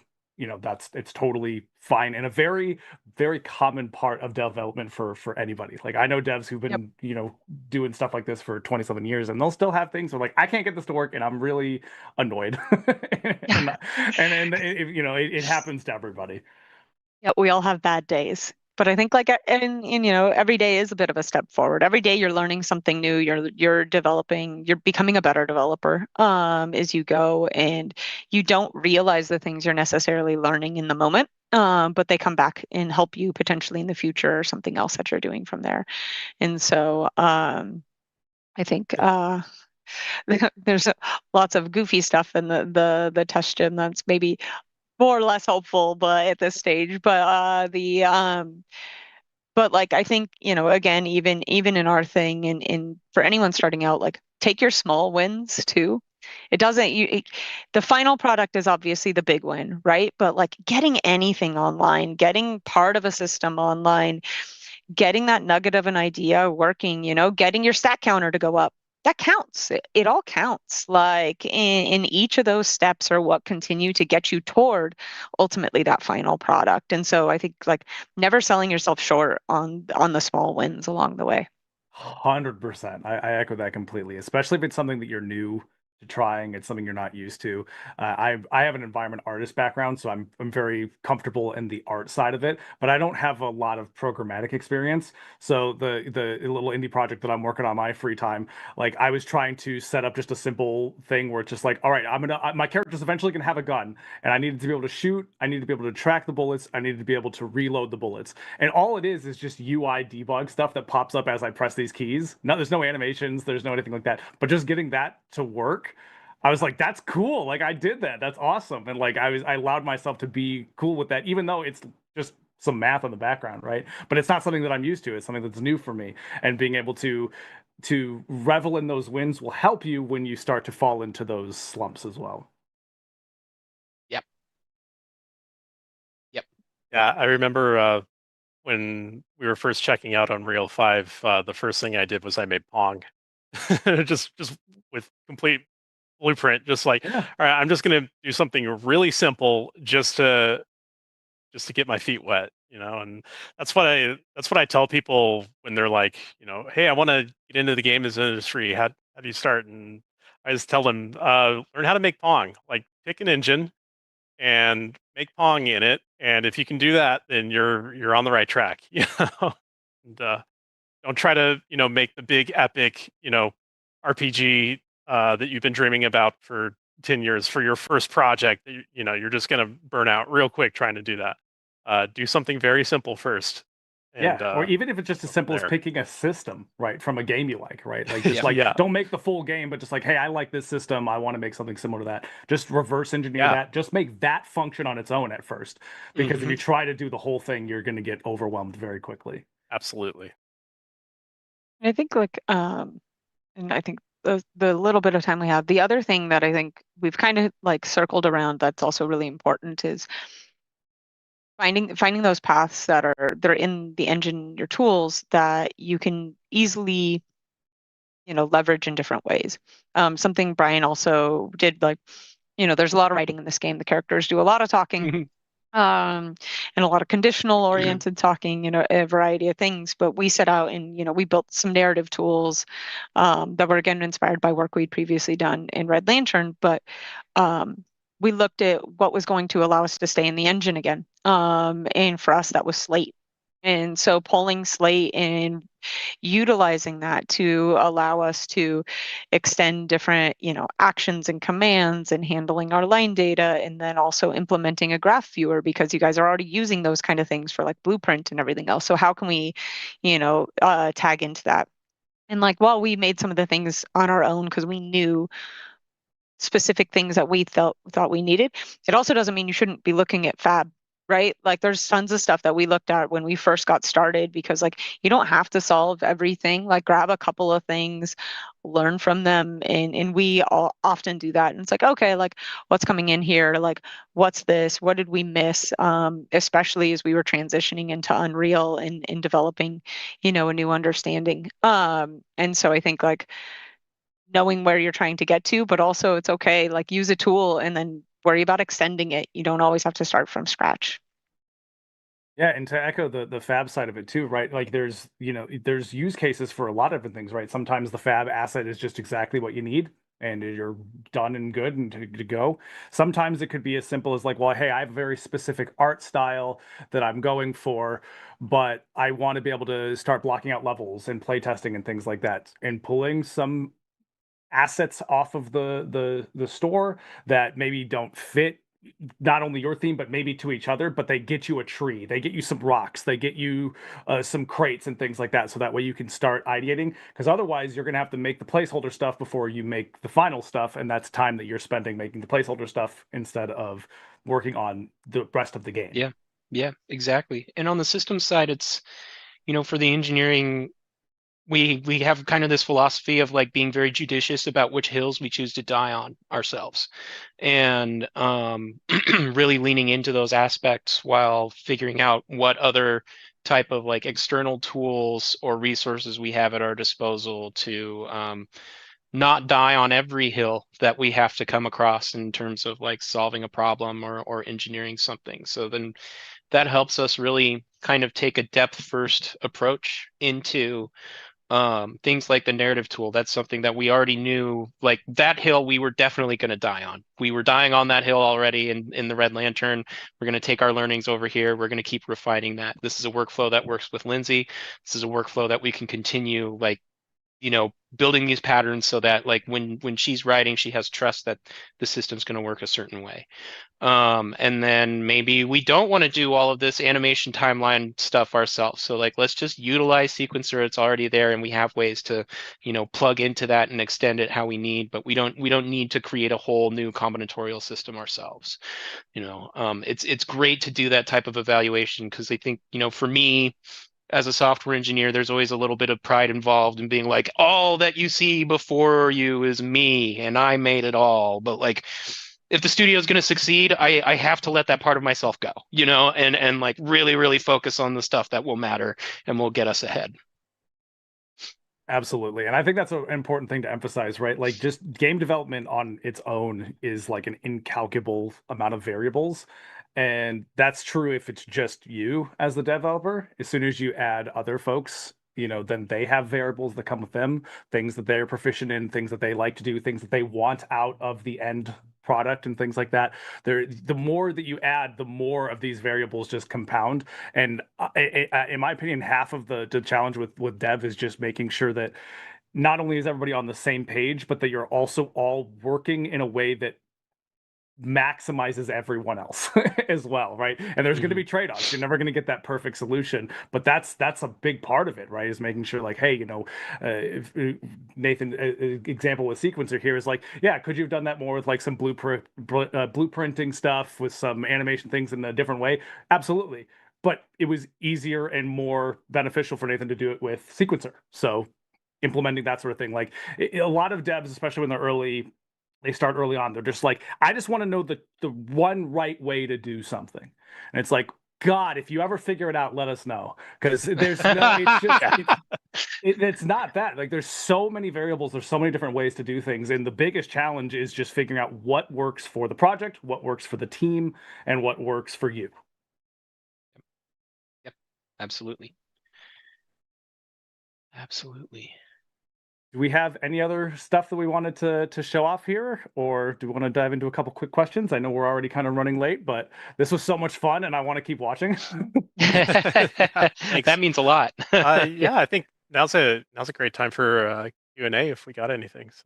Perfect. Let's do it. So this is going to be the last kind of call for anybody watching the stream live. If you have any questions for the team, please put in brackets question followed by the question, and we'll try to lightning round a few of these here at the end.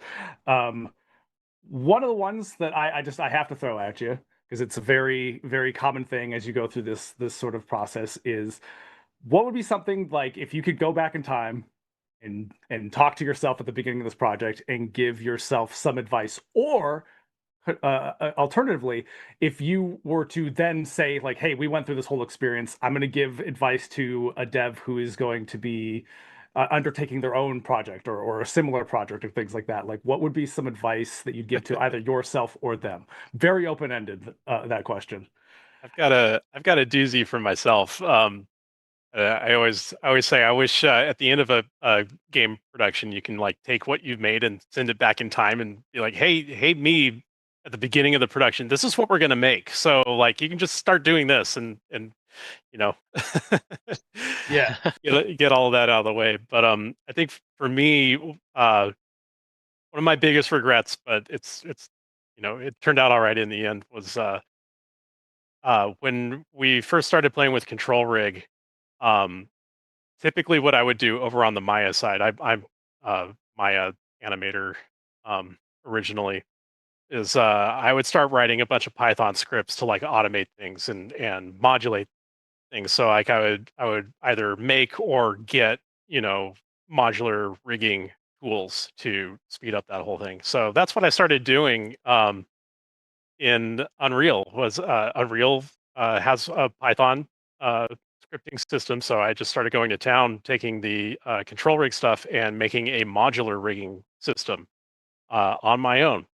I should have known that I'm not the only one that's going to have this idea. And Epic was meanwhile working on the modular rigging system too. So eventually that got announced, and I was just like, oh man, I should have just waited. I should have let Epic, and their team of amazing people solve this problem instead of like just me on my own trying to solve the same problem. And so when we got our hands on the modular rig, it was so much better than what I was working on. And it was just like, all right, cool, we're switching to this. Gonna bite the bullet and convert all the animations from our old rigs over to the new ones.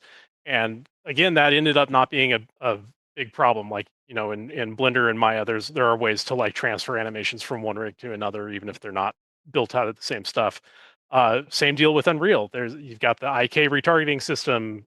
You can forward solve and reverse solve modular rigs. So as long as you can provide it a skeleton that's got an animation on it, you can reverse solve that animation back onto the rig and make rig keyframes in a sequence out of it.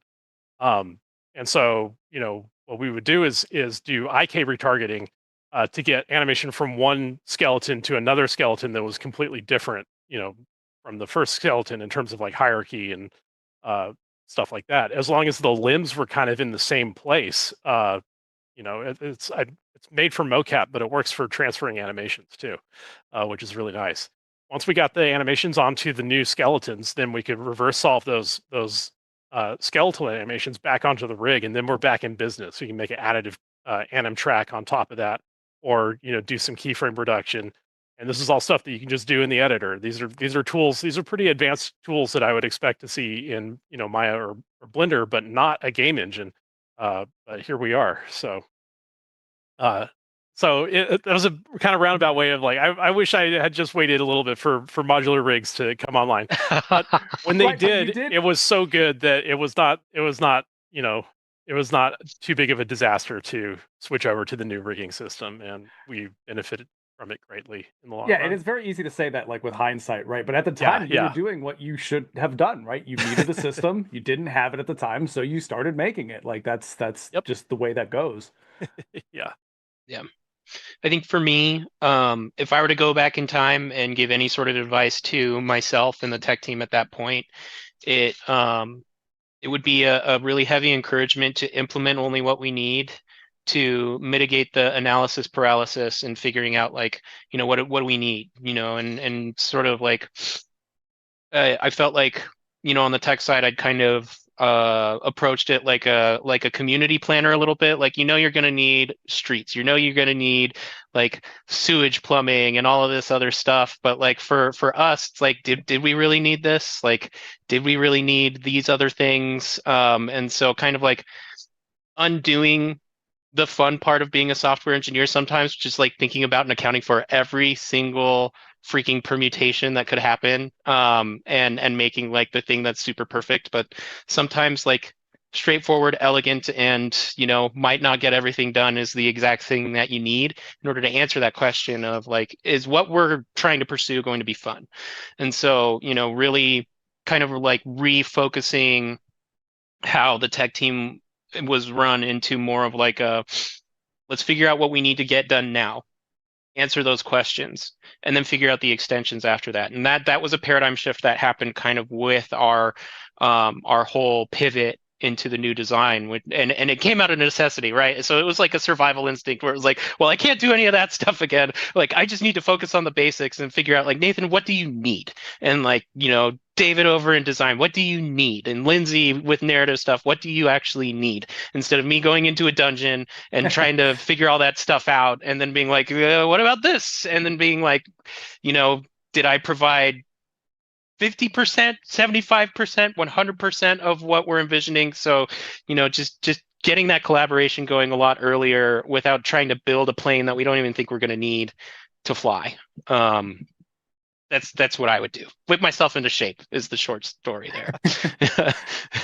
No, and it's a really important thing to emphasize there, right? Is that analysis paralysis, but also like you don't know what you don't know, and there's no project, or maybe I shouldn't say no, maybe somebody out there did it, but there's very few projects that just like, hey, we have this incepted idea and it's going to be the exact thing at the end. So I know Yeah. exactly what I'm going to need as it goes. You don't really have that, right? So doing what you're saying is prioritize. Like, don't go like, okay, well, 6 months from now, we're going to need this system. So I'm going to work on this now, even though we need a system that they want to use tomorrow, right?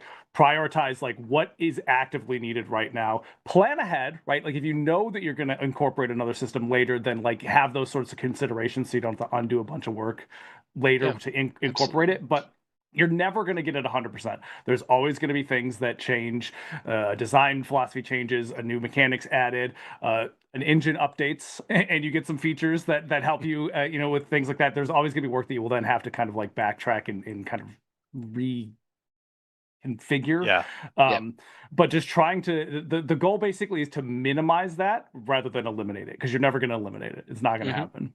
Yeah. exactly. I think to kind of carry that one further, I would say don't be afraid to delete stuff. So like if you make a prototype, an early prototype that gets to a certain point of complexity and maybe it's not quite doing what you need it to be doing anymore, like it's okay to just delete it and re-implement a a better version of it, or whatever the new thing is.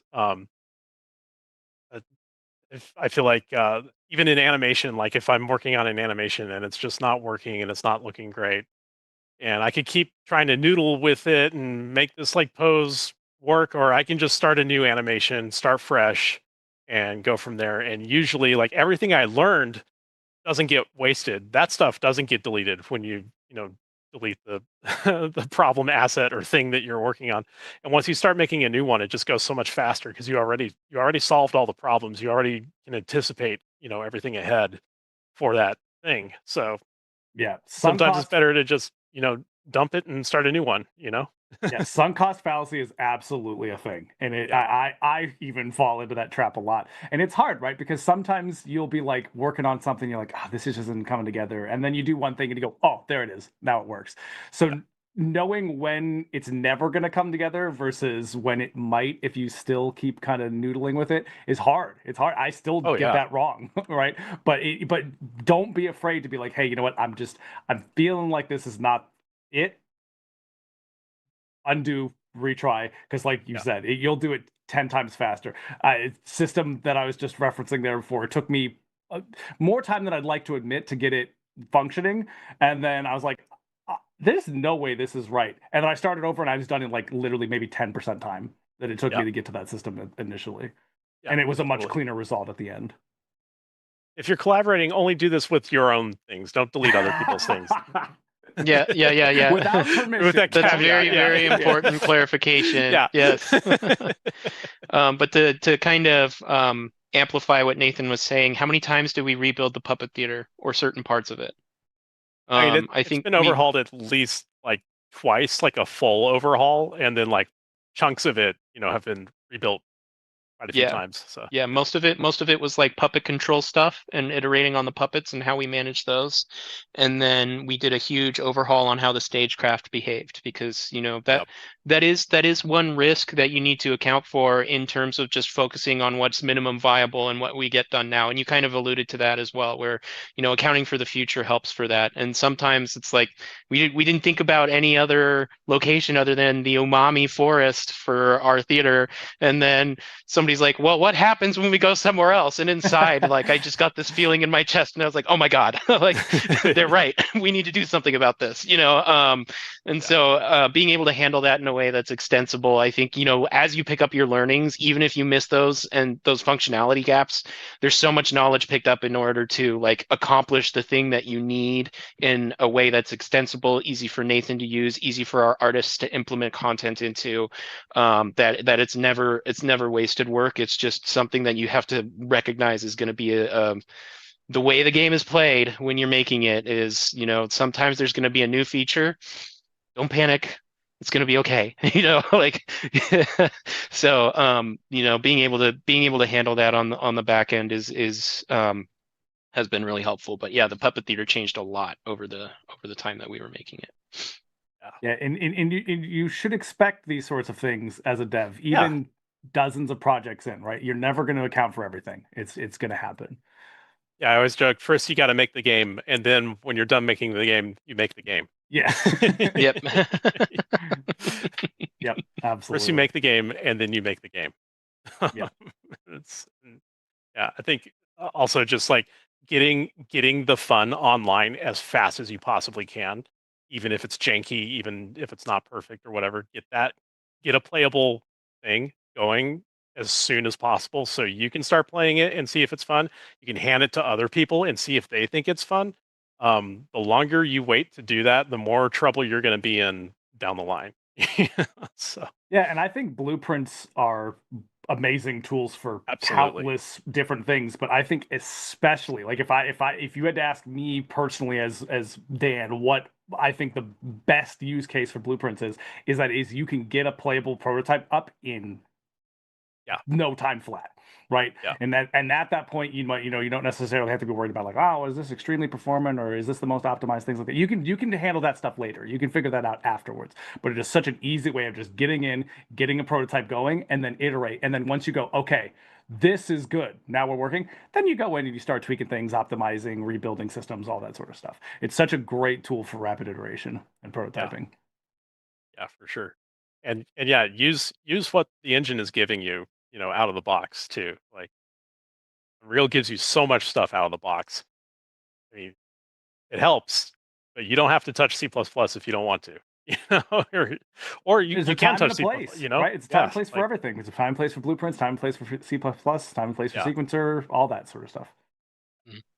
And Epic's been doing a really good job at collating that material, like learning material, to learn these Mm. different systems, and also detecting what your needs might be. Like we're in 5.6, so we don't get access to it, but there are other ways for you to like figure out really fast. If I wanted to make this thing, how do I do it? You have forums at your disposal. You have so many resources. There's so many other Epic users out there and Unreal users out there. I think there are more Discord channels related to Unreal development than I can count on both hands and both feet.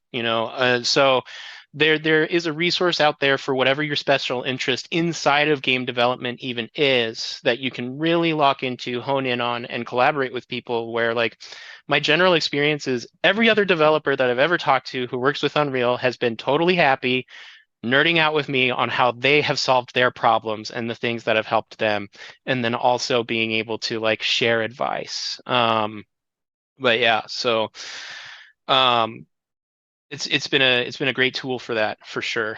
It's been really nice. So if you're looking out to learn, there's so many resources out there. Whether you're looking for searchable, somebody to talk to, or anything else, there's never been a better time to find information about what you need in Unreal.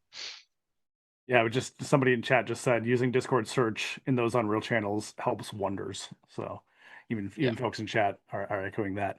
I know we're running a little bit late on time, and I appreciate you folks for taking all this time to do this. I did want to at least extend the question to Lindsay, if you had anything you wanted to say with that. No, I think, we all had a lot of the same lessons from this title. I think the other side of it is we kind of talked about a minute ago is like there's always going to be a big unknown in your project, but also make sure you pair that with some of the smaller knowns. So get some stuff stood up really quickly. Don't just try to stand up the biggest, scariest part of your project that's causing fear in your heart, even though like you do need to start the work on that. You need to be aware of it, but it doesn't always mean like it's the first thing you need to bite off. Bite the same thing, get everything down into small chunks. I think like as we approached everything in this like really big way, and it was like actually we can take our small wins first. Let's get these small parts of our loop ready to go versus like the big combat system, right? Which everything feeds into, and you have to know it in a systemic game like this. You have to know all of it to know if it's fun, right? Because like that is that. But there are small things of like, let's get some of these mechanics. Let's just get our fishing going, our, farming going. Cool. Okay, I can get ingredients.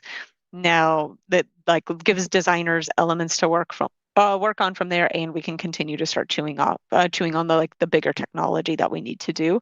But I think like the same thing. It's the hard question, right? Of like where that balance is. And but each project's like, can we learn something without us having to do everything? And like, I guess that's really the crux of it is like, how do you gain as much information as quick as you can at the beginning of your project so you can make those pivots or make those adjustments or, make sure that you're doing the right fun thing.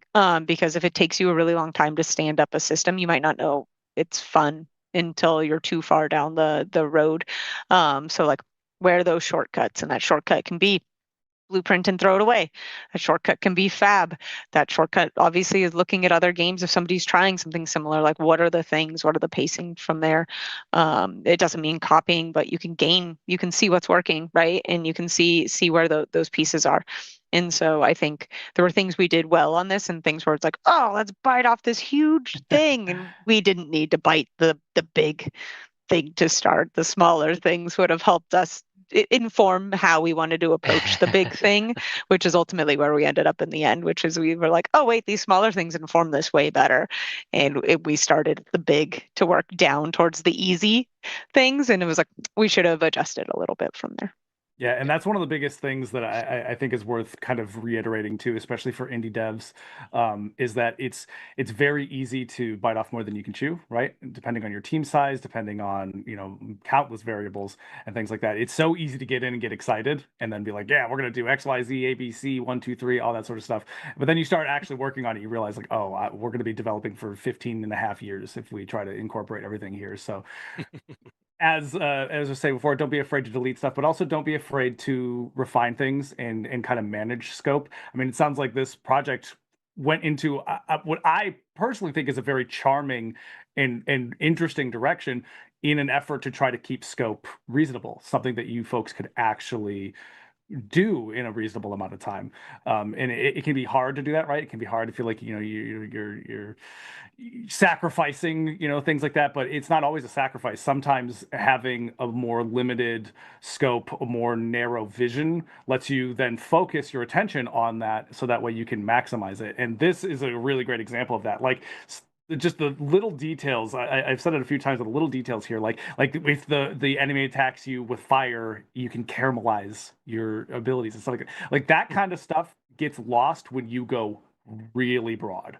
When you have like a finite thing, you're like a very narrow vision, something where you're like, we're going to polish and squeeze every little bit that we can out of this, then you get a really nice final product that you actually can finish.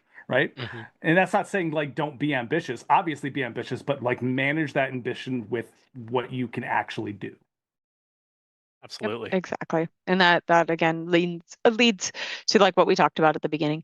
Know your team, know your strengths and build upon those. Like if these are the things that you're going to get the most out of and I talk to people about like sort of the multiplicative nature of your team members, right? Don't like just make them additive, make them multiplicative. And you do that by finding the things that they can shine at and lean into the places where they can shine and not push the boulder up the hill on things that maybe aren't the strengths of some of the individuals. And not to say that people aren't like capable of doing everything. Like, games aren't, you know, I always say like nothing's impossible, but you don't have to pick the hardest one.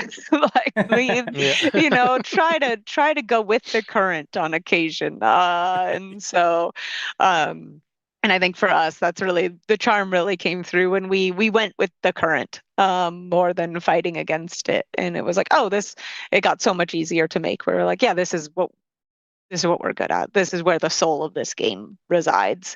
And getting to that soul helped it come through and make everything else so much easier. And I guess that's the other side. Like find your soul early. It's not just the fun, it's the soul. Like what is that thing that's in the game that makes it uniquely you? And you as a solo dev, you as a team, whatever that is, whatever that soul is that ties you to the game. Like if you find that, that's what's going to make it something that connects with people. And without that, you can make crunchy mechanics, but like, what is it? Like, what are you bringing to the table? What is the soul that is coming from you and your team as people? And that's what breathes life into projects in an interesting way. 100%. And I really like that framing of the soul of it. Like it almost feels intangible, right? Like how do you define what the soul of a project or the soul of a game is? And that can be difficult, but you know it when it's there. You feel it, right? Like you could there's plenty of games that I've played that maybe are a little rougher mechanically or artistically, or they have these like pitfalls, but like you feel the soul, you feel the passion, you know it's there. Like that can add a lot more than like, oh, and then I made the animations from 95% complete to 96% complete, or something along those Yep. lines. Well, thank you folks so much for coming on and talking about this game with us. I am clearly smitten with it. What can people expect from Beastro? Do we have places that they can follow you to see the development and eventually release all that sort of stuff? Where can people find all this information? Absolutely. We're on socials, Beastro the Game on Instagram and TikTok, Timberline Studio on YouTube. Those are where we'll be putting out some other stuff. We'll be continuing to, post a variety of updates and things for everybody and keep you posted on when in 2026 you'll get a chance to play Beastro. I can guarantee you're going to get at least one more wish list after this stream. I can't tell you who Fantastic. that I'll is. take it. Awesome. Thank you so Thanks a much, lot, Dan. Dan. Of course. Thank you so much. And thank you everyone for joining us today. Huge, again, thank you to our wonderful guests for coming on and putting on this demo and showing off this game. And thank you for joining us. The show would not be what it is without you and your time and your questions. If any of you came through the stream partway through and would like to rewatch a section, no worries. We post all of our streams in video format that can be viewed on demand on both Twitch and YouTube channel at Unreal Engine. You can also keep up with the latest news, shoutouts, and other cool information on our socials at Unreal Engine. And if you haven't already, come join us on the Epic Developer Community, where we have our documentation tutorials from both the community and Epic staff alike, forums, and so much more. Again, just a reminder that this is the second stream that we've done for Indies Week. We did one yesterday that was absolutely worth checking out. This one I also think is worth checking out, but you clearly already have. And we have two more on Thursday and Friday as well that are also going to be very much worth your time. And we're very much looking forward to bringing these to you over the next couple of days. So if you have any questions or interest in Indies Week, please head over to the feed. We have a whole breakdown about everything that's going on with Indies Week. But with that, Ben, thank you. Huge shout out to the team here for coming on and joining us. And we will see you all tomorrow. Bye. Thanks, everybody.